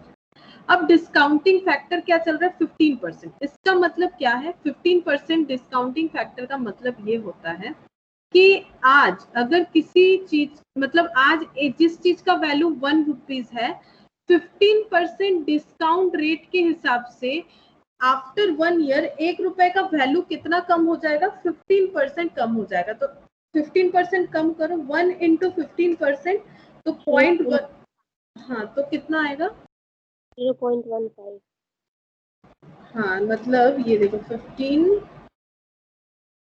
Divided by 100 plus 1 divided by equal to 0.8695। ये हम बता रहे कैसे कैलकुलेट करना है। तुम 8695 आ रहा है तो 6। तो सबको अपना कैलकुलेटर लो और हम जैसे स्टेप्स बोल रहे हैं उसी तरह से करो। स्टेप 1 में तुम लोग कैलकुलेटर में लिखो 15 डिवाइडेड बाय 100। तुम लोग कैलकुलेटर में लिखो 15 डिवाइडेड बाय 100, तो तुम्हारा कितना आएगा देखो। सबको इसे यूज करो क्योंकि टाइम वैल्यू ऑफ मनी जो कि CS CS CMA सभी लोगों के लिए एप्लीकेबल है। जब वो चैप्टर करोगे तो ये काम में आएगा। तो देखो कितना आ रहा है, 0.15 आ रहा है। स्टेप 2 में क्या करना है तुम्हें, स्टेप 2 में करना है 1 प्लस 0.15, यानी कैलकुलेटर में जो 0.15 शो कर रहा है उसमें प्लस 1 दबाओ तो आ जाएगा 1.15। इसका मतलब ये हो गया अगर डिस्काउंटिंग फैक्टर 15% है तो आज जो चीज हम लोग ₹1 से खरीद रहे हैं आफ्टर 1 ईयर उससे खरीदने के लिए 1.15 रुपीज हमें पे करना पड़ेगा। तो अब हमें देखना है कि फिर कितना मनी का वैल्यू जो है कितना परसेंट कम हुआ है। तो कैसे करोगे, जो 1.15 है अब अपना कैलकुलेटर में डिवाइड वाला जो ऑप्शन है 2 बार डिवाइड दबाओ, डिवाइड 2 बार डिवाइड करके इक्वल करो। जैसा जैसा हम लिख रहे हैं वैसा वैसा करो, डिवाइड देन इक्वल लगाओ तो देखो तुम लोग का ऐसा डेटा मिलेगा 0.86965। हम एक लिख के दिखा देते हैं 21739। मेरे कैलकुलेटर में जितना डिजिट आया स्क्रीन पे मैंने सारा लिख दिया है, ठीक है। ये तो तुम लोगों को ये मिला। तुम लोग अगर कैलकुलेटर यूज कर रहे हो तभी कर पाओगे, अदरवाइज नहीं कर पाओगे।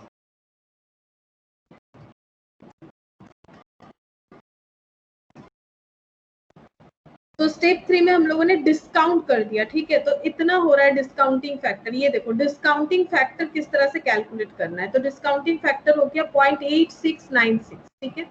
अब नेक्स्ट डिस्काउंटिंग फैक्टर कैसे कैलकुलेट करोगे, फिर से उसी तरह से 15 divided by 100 plus 1 divide equal 2 बार दबाओगे, ठीक है। डिवाइड 2 बार करके सारा स्टेप बराबर रहेगा। सेकेंड ईयर में 2 बार दबाओगे, थर्ड ईयर में ये देखो 3 बार इक्वल इक्वल इक्वल, तो यहाँ पर जो फैक्टर है वो सारे तुम्हें मिलते जाएंगे, ठीक है।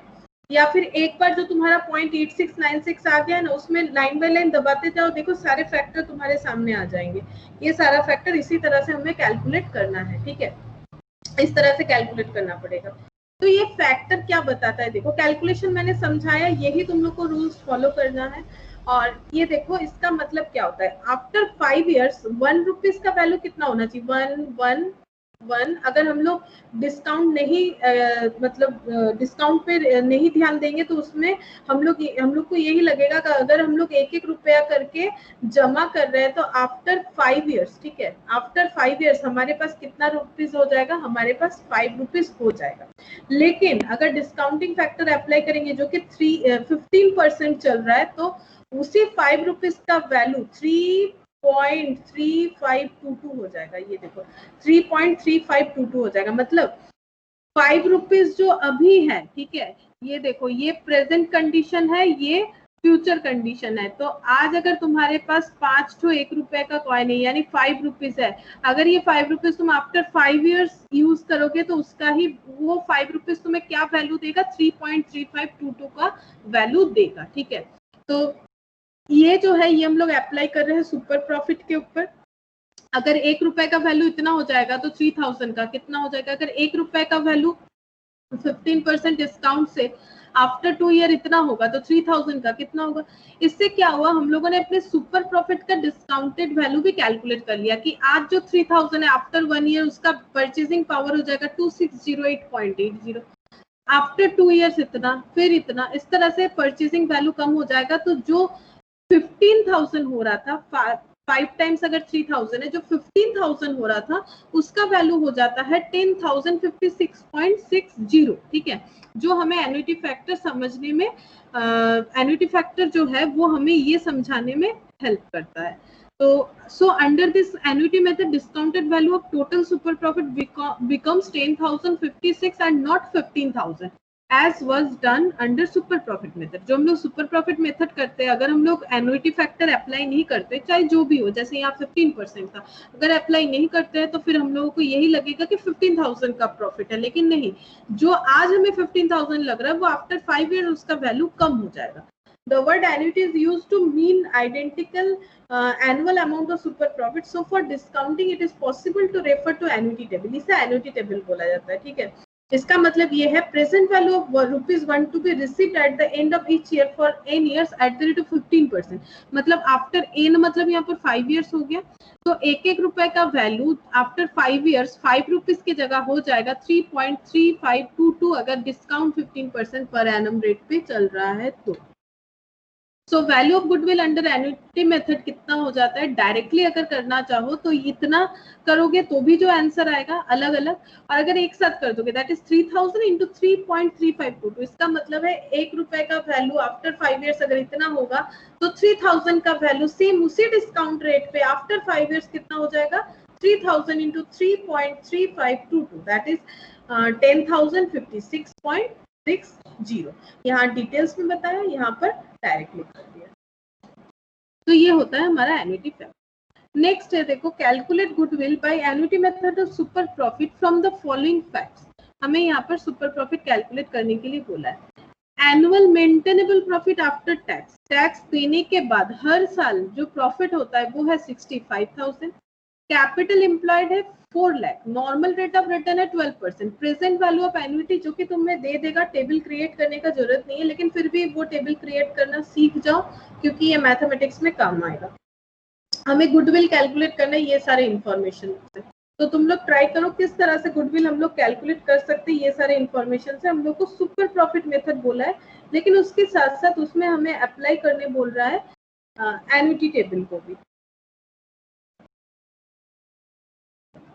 तो एक बार स्क्रीनशॉट ले लो क्वेश्चन का जो एग्जांपल है।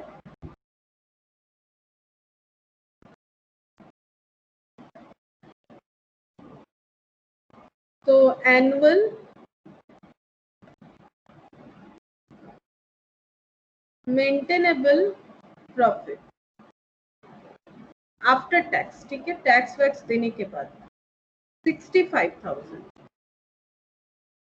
और कैपिटल एम्प्लॉयड कितना है 4 लाख। कैपिटल एम्प्लॉयड है 4 lakh. Normal return 12% per annum. तो पहले तो हम लोगों को कैलकुलेट करना पड़ेगा सुपर प्रॉफिट, उसके बाद वो फैक्टर को अप्लाई कर देंगे। तो पहले यहाँ से गुडविल कैलकुलेट करेंगे, तो सुपर प्रॉफिट बेसिस पे करने बोला है। तो सुपर प्रॉफिट मतलब क्या होता है? सुपर प्रॉफिट मतलब एक्स्ट्रा प्रॉफिट। तो एक्स्ट्रा प्रॉफिट कैसे कैलकुलेट करें?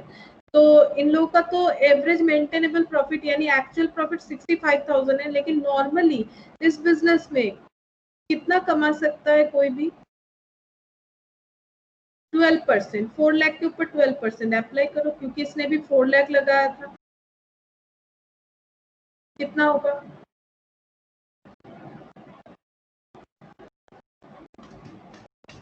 48,000। 48,000। तो फिर बताओ कितना एक्स्ट्रा कमा रहा है?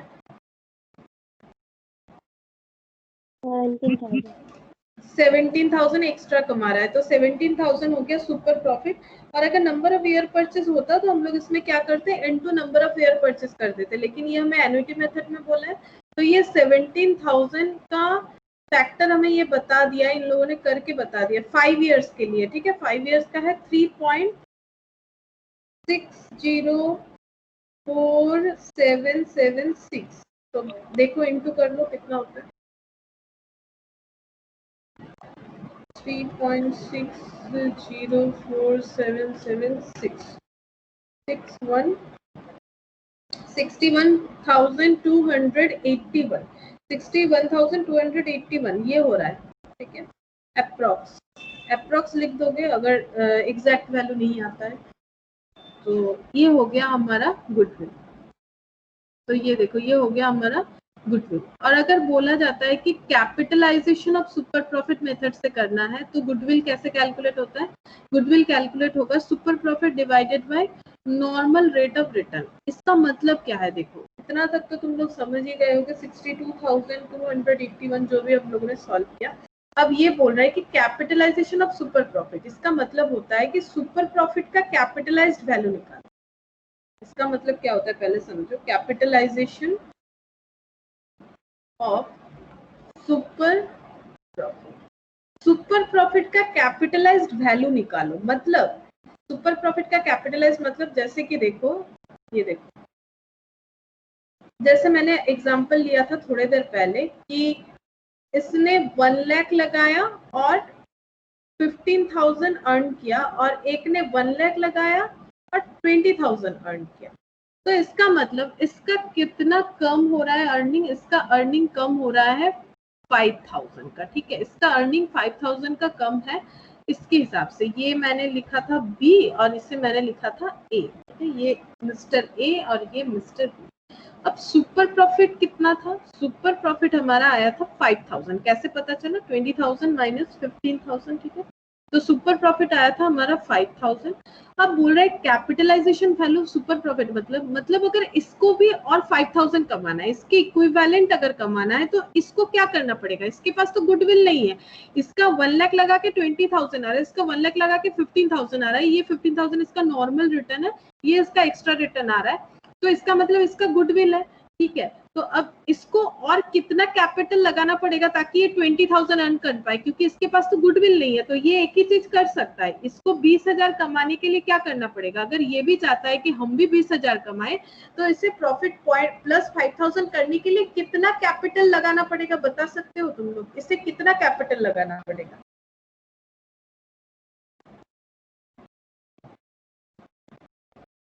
बताओ कितना कैपिटल लगाना पड़ेगा? अगर 1 लाख लगा के 15,000 आ रहा है, तो और कितना कैपिटल लगाए ताकि 20,000 अर्न कर पाए?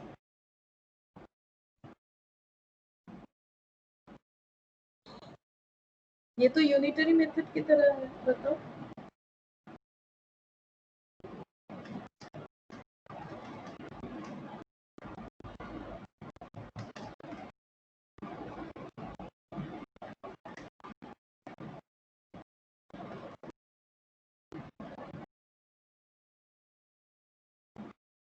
नहीं बता पाओगे तुम लोग? अरे 15,000 प्रॉफिट कमा लेता है अगर 1 लाख कैपिटल लगाता है? 1 रुपीज प्रॉफिट कमा लेगा अगर कैपिटल लगाया होगा 1 लाख डिवाइडेड बाई 15,000। पॉइंट में ही आ रहा है, ठीक है, उसमें कंफ्यूज मत हो जाओ। और इसे और कितना कमाना है? 5,000 ही कमाना है, तो फिर कितना कैपिटल लगाना पड़ेगा? बताओ कितना कैपिटल लगाना पड़ेगा?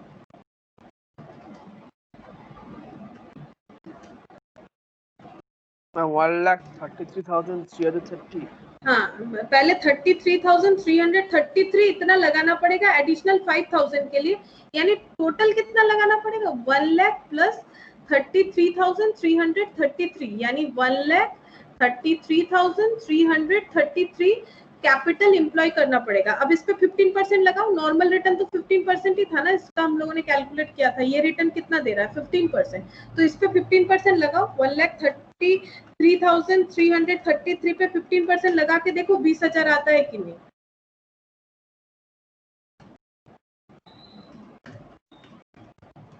हाँ मैम वही 19,999.95। 0.95 तो वो हो गया ना, 20,000 ही तो हो गया। 1,33,333 पे लगा तो 15%, तो ये ऐसे शो करेगा 19,999 9.95 तो हो गया ना, अप्रोक्सीमेटली 20,000। वो मेरा डेटा जो मैंने लिया उस हिसाब से तुम लोग का एक अप्रोक्स आ जा रहा है। अगर डेटा सही हो, मतलब एग्जैक्ट हो, तो फिर उसमें पॉइंट नहीं भी आ सकता है, उससे कोई फर्क नहीं पड़ता है, छोड़ो। तो ये क्या हुआ, हम लोगों ने 5,000 के लिए कितना कैपिटल चाहिए वो निकाल लिया, ठीक है। 5,000 के लिए कितना कैपिटल चाहिए वो हम लोगों ने निकाल लिया। इसे बोला जाता है capitalisation value of super profit, capitalisation value of super profit, ठीक है। अब उस क्वेश्चन में भी हम लोग को यही फाइंड आउट करने बोला है कि इस सुपर प्रॉफिट का कैपिटलाइज्ड वैल्यू निकालो। कौन सा वाला था सुपर प्रॉफिट? सुपर प्रॉफिट हमारा था ये 17,000 आया था। इस क्वेश्चन में सुपर प्रॉफिट आया था 17,000। इसका कैपिटलाइज्ड वैल्यू तुम लोग को कैलकुलेट करना है, तो तुम लोग मुझे कैलकुलेट करके बताओगे क्या होगा? अभी सिखाया तो मैंने, इसका कैपिटलाइजेशन वैल्यू निकाल के बताओ।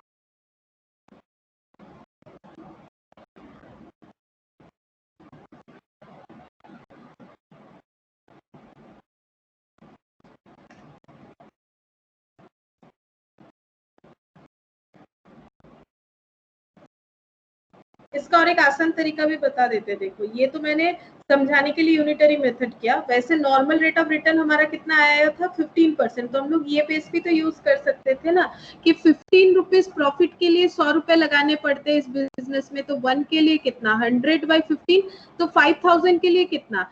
100 डिवाइडेड बाई 15 इंटू 5,000, तो भी देखो डायरेक्टली तुम्हारा यही वाला आ जाएगा 33,333।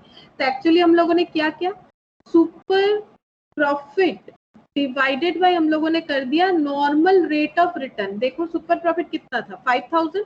नॉर्मल रेट ऑफ रिटर्न कितना था? 15%। अब 15% का मतलब ही तो होता है इनटू 100/15। तो देखो इसलिए फॉर्मूला यही क्रिएट किया हुआ है, super profit divided by normal rate of return. इसीलिए ये फॉर्मूला आया हुआ है, super profit divided by normal rate of return. अगर ये करेंगे तो हम लोगों को कैपिटलाइज्ड वैल्यू मिल जाएगा हमारे सुपर प्रॉफिट का। तो यहाँ पर कितना हो जाएगा? 17,000 जो सुपर प्रॉफिट है divided by normal rate of return. Normal rate of return तो था बिजनेस का 12%, तो डिवाइड कर दो 12% से, बेस हो गया ना। 12% का वैल्यू निकाल लेंगे 17,000 पे, तो डिवाइडेड बाय 12%, तो ये हो जाएगा 141667। तो ये हो गया super capitalisation value of super profit. Super profit का कैपिटल वैल्यू कितना है, मतलब अगर उतना ही प्रॉफिट एक्स्ट्रा कमाना है तो बाकी लोगों को तो भाई कैपिटल लगाना पड़ेगा, क्योंकि उन लोगों का गुडविल नहीं है।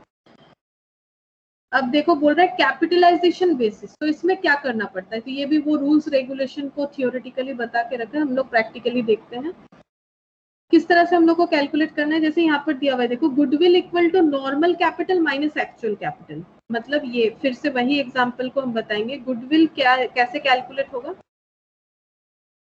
गुडविल यहाँ पर देखो एक लाइन में बता के रखा है, normal capital minus actual capital. जैसे कि अब ये कंसेप्ट को अगर थोड़ा बदल देते हैं, इसने 20,000 कमाया 1 लाख लगा के, और इसने 15,000 कमाया कितना लगा के? इसने 15,000 कमाने के लिए इसको लगाना पड़ेगा, सॉरी इसको 20,000 कमाने के लिए लगाना पड़ेगा 1,33,300। हाँ नेक्स्ट पेज। जैसे कि अभी हम लोगों ने देखा 2 बिजनेस था, ठीक है, एक ने 1 लाख लगाया, एक ने लगाया 1,33,333, इसने कमाया 20,000 और इसने कमाया 20,000, दोनों ने ही 20,000 कमाया, लेकिन इसका कैपिटल था 1 लाख और इसका कैपिटल था 1,33,333। ऐसा क्यों? इसने कम लगा के जितना कमाया, इसने उतना ही कमाने के लिए इसको 1,33,333 इसको अप्लाई करना पड़ा, ठीक है। तो इसको अगर इतना अप्लाई करना पड़ा तो गुडविल क्या हो जाएगा? कैपिटल के हिसाब से कैसे पता करेंगे? अभी तुम लोगों ने देखा कि ये इसका काम 1 लाख से बन जा रहा है, इसको एक्स्ट्रा इतना लगाना पड़ रहा है, तो फिर इसका मतलब ये तो कम पैसा लगा के ज्यादा कमा रहा है ना, तो इसका मतलब इसके पास प्लस क्या है? गुडविल है, और इसके पास क्या है? प्लस 33,333 है। तो फिर गुडविल का value according to capitalisation method, मतलब कैपिटल के हिसाब से कंपेयर करेंगे तो गुडविल क्या हो जाएगा? गुडविल हो जाएगा क्या था? हाँ, 33,333 normal capital minus actual capital. तो नॉर्मल कैपिटल कितना है? नॉर्मल कैपिटल 1,33,333, क्योंकि बिजनेस का रिटर्न ही तो 15% था, उस बेसिस पे इतना ही लगाने का बात था, लेकिन इसने एक्चुअली 1 लाख लगा के ही अपना काम पूरा कर लिया। तो इसका मतलब गुडविल हो जाता है अकॉर्डिंग टू कैपिटल के हिसाब से वैल्यू करेंगे तो 33,333। यहाँ पर देखो फिर बोल रहा है नॉर्मल कैपिटल अगर नहीं दिया होता है क्वेश्चन में तो कैसे कैलकुलेट करोगे? अगर ये कैपिटल नहीं दिया हुआ है, इसके जगह तुम्हें प्रॉफिट और रिटर्न दिया हुआ है, तो कैसे कैलकुलेट करोगे? 20,000 डिवाइडेड बाय 15% कर दो ना। 20,000 डिवाइडेड बाय 15% तो तुम्हारा वही 1,33,333 आएगा। अब कंसेप्ट क्या है? कंसेप्ट ये है 15 रुपीज प्रॉफिट अगर कमाना है तो 100 रुपए लगाना पड़ेगा। 15% का मतलब 1 रुपए प्रॉफिट कमाना है तो 100/15 लगाना पड़ेगा।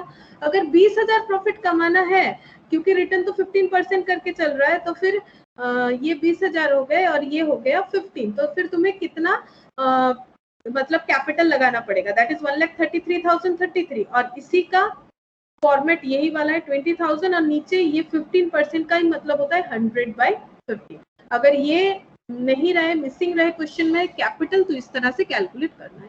अब यहाँ एक एग्जांपल भी दे के रखा है। Capital employed bye A partnership form 1 lakh, it's average profit is 20,000, normal rate of return 15%। तो बिजनेस का वैल्यू क्या है? बिजनेस का वैल्यू मतलब उसका कैपिटल।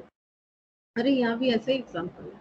अच्छा, 1 लाख जो है इसका कैपिटल एम्प्लॉयड है और एवरेज प्रॉफिट है 20,000 और रिटर्न है 15%, तो नॉर्मल वैल्यू ऑफ बिजनेस होना चाहिए 1,33,333। लेकिन इसने कितना, ये पार्टनरशिप फर्म ने कितना कैपिटल लगाया? 1 लाख, तो 33,333 इसका कैपिटलाइजेशन वैल्यू हो गया गुडविल का।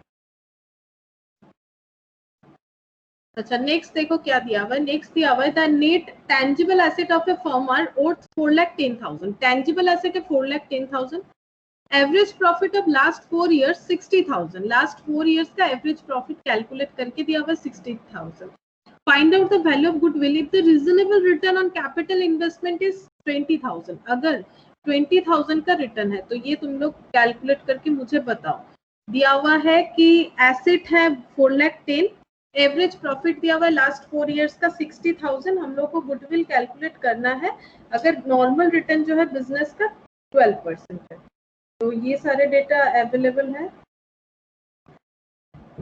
तो डेटा को नोट डाउन करके तुम लोग मुझे बताओ क्या होगा।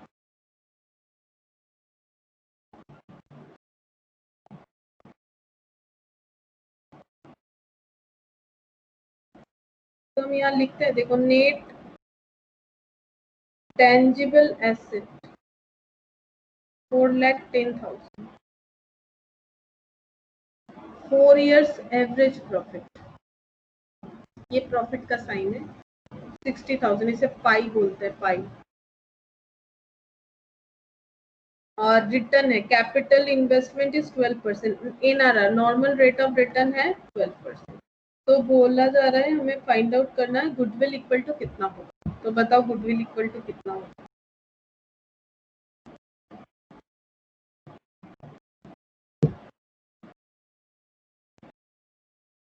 तो सबसे पहला बात है कि नॉर्मल प्रॉफिट या फिर एवरेज प्रॉफिट या फिर एक्चुअल प्रॉफिट कितना होना चाहिए। जो नॉर्मल प्रॉफिट होगा, टर्म्स थोड़ा याद रखो, जो नॉर्मल प्रॉफिट है वही एवरेज प्रॉफिट है, वही एक्चुअल प्रॉफिट है। तो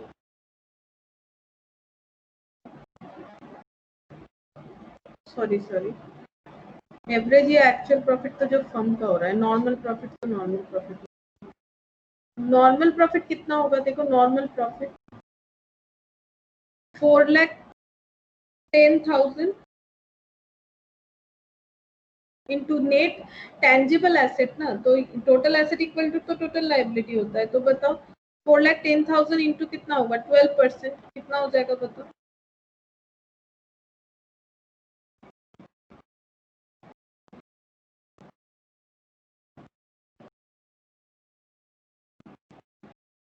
अच्छा नहीं, ये तो कैपिटल थोड़ी दिया हुआ है, एक मिनट, ये कैपिटल नहीं दिया हुआ है, हमें दिया हुआ है प्रॉफिट तो दिया हुआ है, ठीक है, प्रॉफिट दिया हुआ है, प्रॉफिट दिया हुआ है 60,000। तो कैपिटल कितना होगा ये तो हम लोग कैलकुलेट कर सकते हैं ना। कैपिटल कितना होगा? कैपिटल तो दिया हुआ नहीं है, ये तो कैपिटल नहीं है, ये नेट टेंजिबल एसेट है। कैपिटल कितना होगा?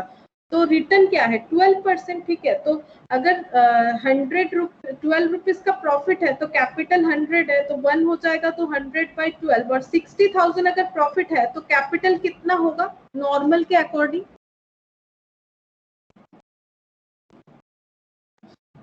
कैपिटल कितना बनेगा? 5 लाख 5 लाख कैपिटल बन जाएगा, 5 लाख। लेकिन हाँ 5 लाख हो जाएगा। और गुडविल कितना आ जाएगा इसका मतलब?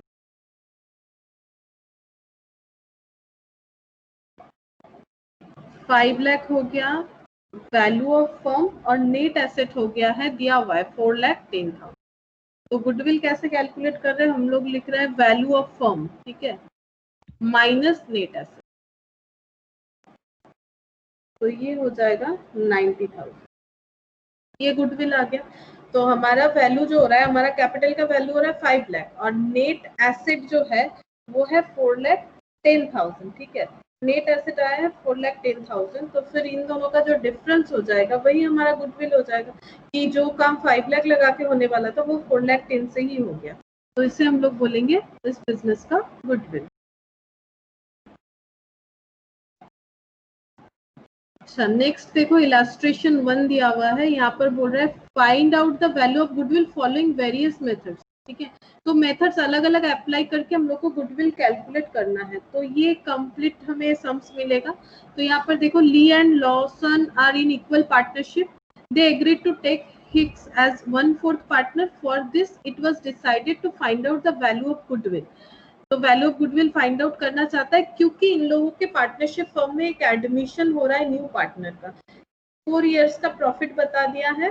Capital employed by Messrs Lee and Lawson was 5 lakh. Rate of normal profit is 20%।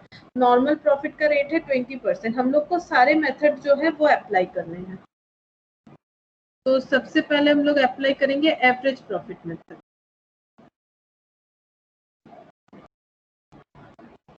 तो तुम लोग मुझे बताओ कौन सा एवरेज प्रॉफिट मेथड अप्लाई होगा, सिंपल या वेटेड? क्वेश्चन तुम लोगों के सामने है, बताओ।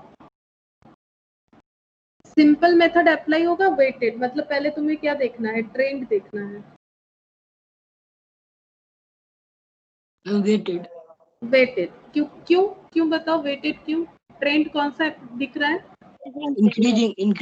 इंक्रीजिंग, तो वेटेड हम लोग अप्लाई करेंगे। तो ईयर प्रॉफिट वेटेड प्रॉफिट, ठीक है, वेटेड प्रॉफिट 2013, 2014, 2015, 2016, 1,20,000, 1,25,000, 1,30,000, 1,50,000। और वेट क्या हो जाएगा? 1, 2, 3, 4, तो 4, 3, 7, 8, 9 और 1, 10 हो गया। और ये इंटू हो जाएगा, ये हो जाएगा 2,50,000, ये हो जाएगा 39, 3,90,000, और ये हो गया 6 लाख। तो टोटल हो जाएगा 13,60,000, ठीक है। तो एवरेज प्रॉफिट कितना हो जाएगा?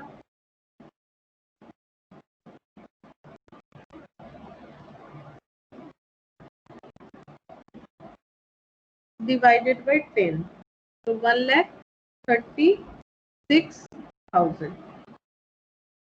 अब यहाँ पर क्वेश्चन में ना नंबर ऑफ ईयर परचेज नहीं दिए हुए, तो फिर गुडविल फिर भी बोला है कैलकुलेट करने के लिए, तो हम लोग अपना एक एजम्पशन ले सकते हैं कि number of year purchase, suppose अगर हम लोग 5 इयर्स ले लेते हैं, यहाँ पर तुम जब एजम्पशन लोगे तुम लोग, तो तुम लोगों को लिखना पड़ेगा एज्यूम कर रहे हैं, ठीक है, इस पे एक स्टार लगा के लिखना पड़ेगा कि एज्यूम कर रहे हैं। तो 1,36,000 इंटू 5, तो ये हो जाएगा 6,80,000। तो एजम्पशन अपने हिसाब से ले सकते हैं, जैसे कि मैंने बताया कि ये एज्यूम्ड वैल्यू ही होता है।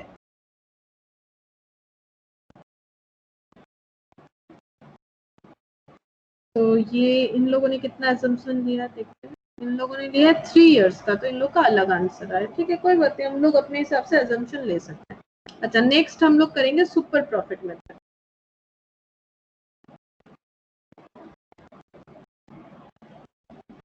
तो क्या तुम लोग मुझे बताओ कि सुपर प्रॉफिट मेथड कैसे कैलकुलेट करेंगे। पहले हम लोग को देखना पड़ेगा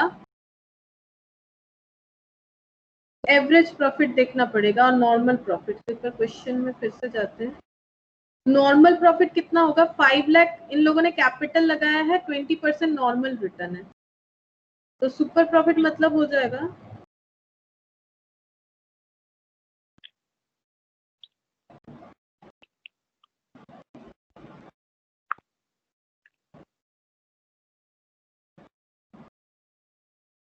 $5 लाख इंटू 20%, तो कितना होगा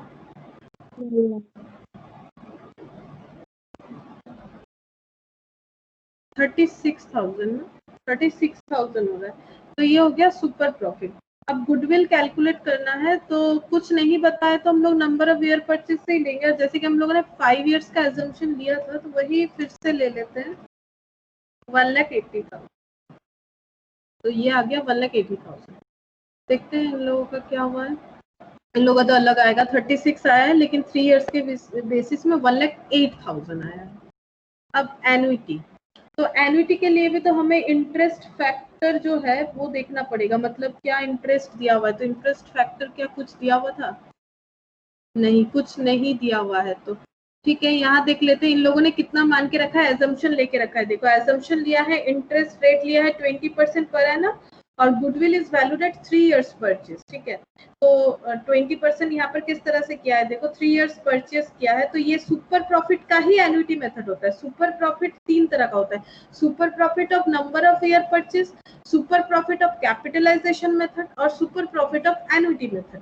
तो ये super profit of number of year purchase था। अब एन्युटी मेथड में कैसे होगा, देखो सुपर प्रॉफिट ले लिया है, और डिस्काउंट अगर लेते हैं हम लोग 3 इयर्स के लिए 20% के बेसिस पे, तो 20 डिवाइडेड बाई 100, जैसे कि मैंने तुम लोग को बताया था, +1 करोगे, फिर डिवाइड करोगे, इक्वल लगाओगे, तो 0.8333 इस तरह से आएगा, ठीक है, 0.833 इस तरह से आएगा। फिर मेमोरी प्लस अगर किसी का है, ठीक है, कैलकुलेटर में देखो हम जो प्रोसेस है वो फिर से एक बार बता देते हैं, क्योंकि ये पता होना चाहिए तुम लोगों को। तो 20% मतलब 20 डिवाइडेड बाई 100 करोगे, 0.2 आ जाएगा। फिर करोगे नेक्स्ट स्टेप में करोगे, ये स्टेप 1, ठीक है, प्लीज कैलकुलेटर में तुम लोग इसे जरूर करो। ये हो गया 1.2। फिर स्टेप 3 में ये जो 1.2 स्क्रीन में दिख रहा है, डिवाइड फिर इक्वल, जो वैल्यू आएगा m प्लस दबाओ, फिर इक्वल, फिर m प्लस दबाओ, फिर इक्वल, फिर m प्लस दबाओ, फिर करो MRC, तो कितना आ रहा है, 2.24 आ गया, 2.10 है क्या, फिर से एक बार देख लेते हैं। 20 डिवाइडेड बाई 100 प्लस 1,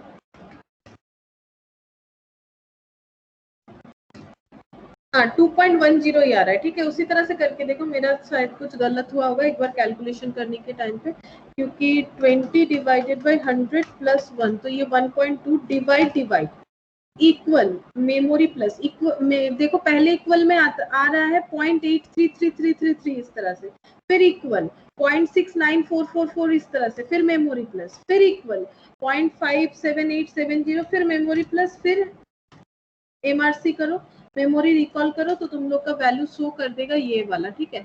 हालांकि तुम लोग को दिया हुआ रहेगा अकाउंट्स में, तुम लोग को ये दिया हुआ रहेगा 2.1065, तो एन्युटी वैल्यू के साथ हम लोगों ने सुपर प्रॉफिट को इनटू कर दिया तो आ गया एन्युटी मेथड।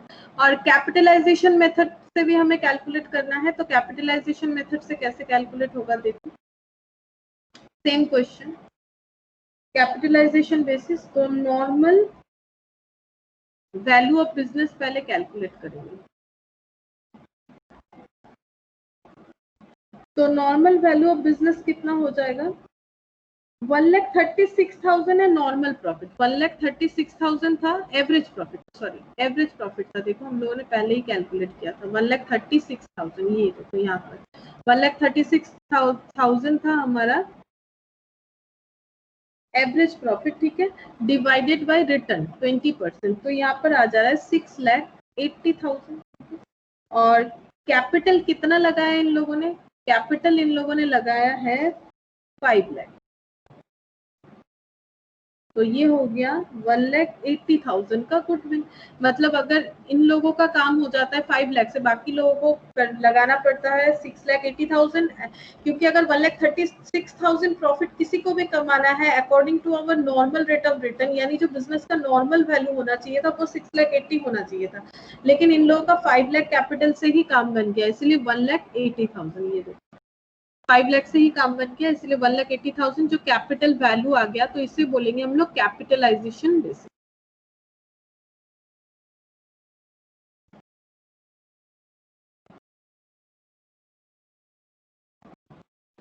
अब इलस्ट्रेशन 2 देखो, the following particular are available in respect of the business carried on by Rathore, ठीक है।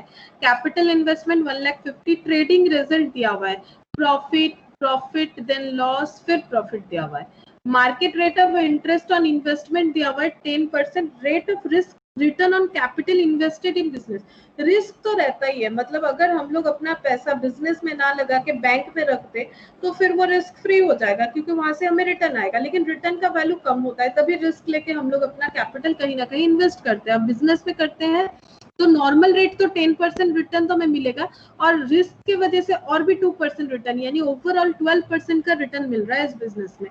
Remuneration from alternative employment of the proprietor if not engaged in business 6,000 per annum दिया हुआ है, रेम्यूनरेशन दिया हुआ है, ठीक है। जो प्रोप्राइटर है उन्हें एम्प्लॉयमेंट ऑफ द प्रोप्राइटर, ठीक है, उन्हें 6,000 पर एनम का रेम्यूनरेशन दिया जाता है। You are required to compute the value of goodwill on the basis of 5 years purchase of super profit of the business calculated on the average profit of the last 4 years. तो last 4 years के average profit के basis में हमें super profit calculate करना है, then goodwill जो calculate करना है वो 5 years of super profit basis पे करना है, सॉरी 5 इयर्स ऑफ परचेज के बेसिस पे करना है। तो सबसे पहले हम लोग कैलकुलेट करेंगे एवरेज प्रॉफिट। तो एवरेज प्रॉफिट कैसे कैलकुलेट करें, देखो दिया हुआ है 40, 36 और ये क्या है, लॉस है एक 6,000 और 50,000। तो क्या करें, सिंपल एवरेज करें या वेटेड एवरेज करें, क्या होना चाहिए?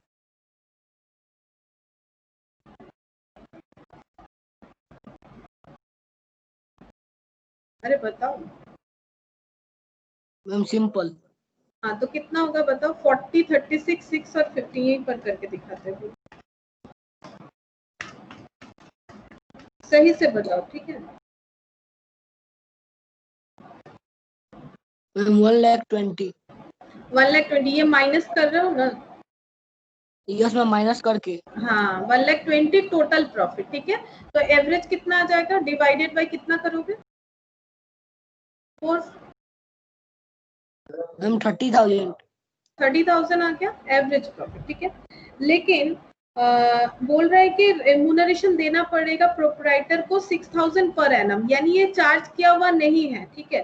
चार्ज किया हुआ नहीं है, ये एक एक्सपेंस है। तो प्रॉफिट से अगर 6000 हम लोग पर एनम हर साल देंगे, तो हर साल तो हम लोग अलग अलग यहाँ से माइनस माइनस नहीं कर रहे हैं, तो हम लोग एवरेज से एक बार माइनस कर देंगे तो भी हो जाएगा, ठीक है। और अगर इससे माइनस करके एवरेज करते तो भी सेम आंसर आता। तो बताओ कितना हो जाएगा net profit, rectified net profit कितना हो जाएगा 24,000, ठीक है। तो ये हो गया एवरेज प्रॉफिट।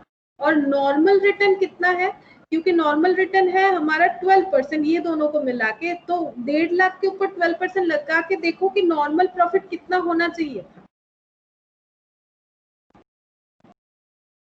और सुपर प्रॉफिट कितना हो रहा है, दोनों चीज मुझे बताओ।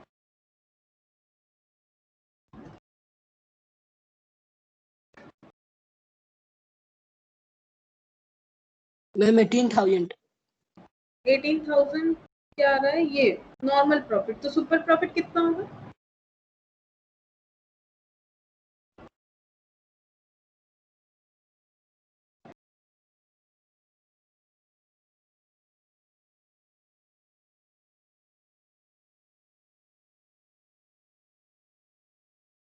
सुपर प्रॉफिट माइनस कर तो हो जाएगा। 24,000 कमा रहा है, बाकी लोग कमाएंगे 18,000, तो कितना हो जाएगा सुपर प्रॉफिट एक्स्ट्रा जो कमा रहा है ना। 6,000। हाँ 6,000, ठीक है। अब ये सुपर प्रॉफिट आ गया।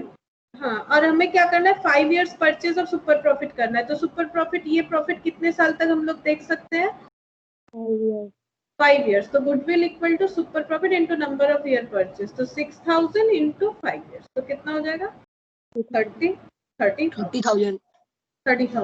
तो इस तरह से कैलकुलेट करना पड़ेगा हमें। तो प्रेजेंटेशन कैसे होगा, देखो यहाँ हम दिखा देते हैं, नीचे किया हुआ है।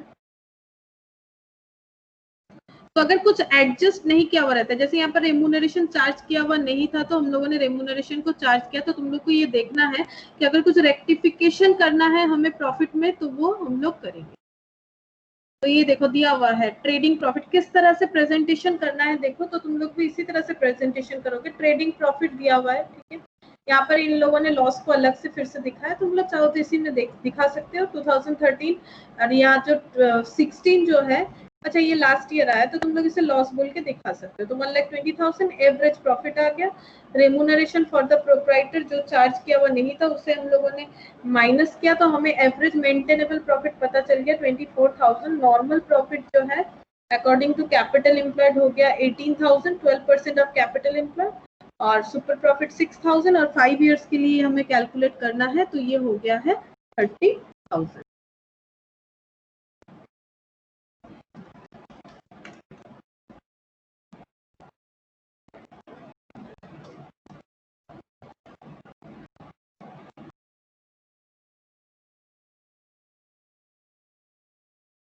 और जैसे कि हम बता रहे थे, ये 6,000 देखो, अगर हम लोग अलग अलग भी माइनस करेंगे ना, तो भी आंसर हमारा 24,000 आएगा। जैसे बोला था हर साल चार्ज करना है, तो देखो ये प्रूफ करके दिखा देते हैं। 40,000 से 6,000 माइनस करेंगे, जो फर्स्ट ईयर का रेम्यूनरेशन यानी 2013 का, तो कितना होगा तुम लोग मुझे बताते जाओ।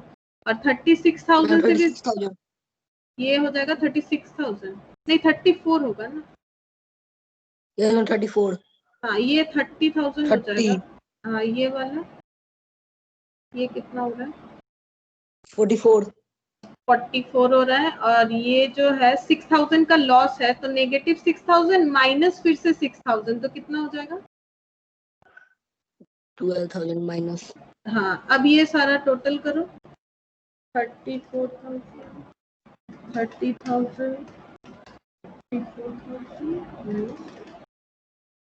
तो कितना आ रहा है 96। 96 नहीं आ रहा है, 96 आ रहा है। एक तो माइनस होगा ना, 12,000 तो माइनस होगा। 34,000 प्लस 30,000 प्लस 44,000 माइनस 12,000, तो ये हो रहा है 96,000 हो रहा है। एक बार देख लो ठीक से, 96,000 हो रहा है। 96। हाँ टोटल प्रॉफिट, तो एवरेज हो जाएगा, डिवाइड कर दो, कितना है 4 इयर्स, 24,000। 24,000, तो भी 24,000 आएगा, बट ये लेंदी मेथड है, ऐसा क्यों करे? ठीक है, तो क्या कर दिए, एवरेज, वही तो एवरेज कर दिए, तो हम लोग को पता चल गया ना, एवरेज प्रॉफिट से एक ही बार 6,000, एवरेज प्रॉफिट तो एक ही साल का हमें बता रहा है, तो फिर 6,000 एक बार माइनस करेंगे तो भी हो जाएगा। ये जो है ये लॉजिकल तो है, ठीक है, इसमें अच्छा समझ में आता है, लेकिन इतना करने का जरूरत नहीं है। तो ये हमारा हो गया सेम प्रोसेस से, इसमें भी 24,000 आएगा, फिर आगे जाके वहाँ हमें डिफरेंस देख लेना है, तो पता चल जाएगा कि कितना हमारा प्रॉफिट। तो ये हम लोगों ने आज जो है सारे मेथड सीखे, क्या क्या होता है। तो इसके बाद तो नीड फॉर वैल्यूएशन आ जा रहा है, तो हम यहाँ से कुछ भी नहीं करेंगे अभी, ठीक है, यहाँ से तुम लोग को नहीं करना है, ये जब समझाएंगे तभी करोगे तुम लोग। और लास्ट जो हमारा चल रहा था, मतलब जो चैप्टर था इसके पहले की बेसिक पार्टनरशिप जो था, उसमें मैंने कुछ क्वेश्चन स्टार्ट किए थे, तो वो जिन लोगों का हो गया ठीक है, जिन लोगों का नहीं हुआ है उन लोगों को कर लेना है, ठीक है। तो PDF तुम लोग जिसके पास नहीं वो मांग लो, मांग के वो वाला सॉल्व कर लो। आज हम लोग इतना ही करेंगे, और तुम लोग को ये बहुत अच्छी तरह से देखना है ताकि नेक्स्ट मैम आपका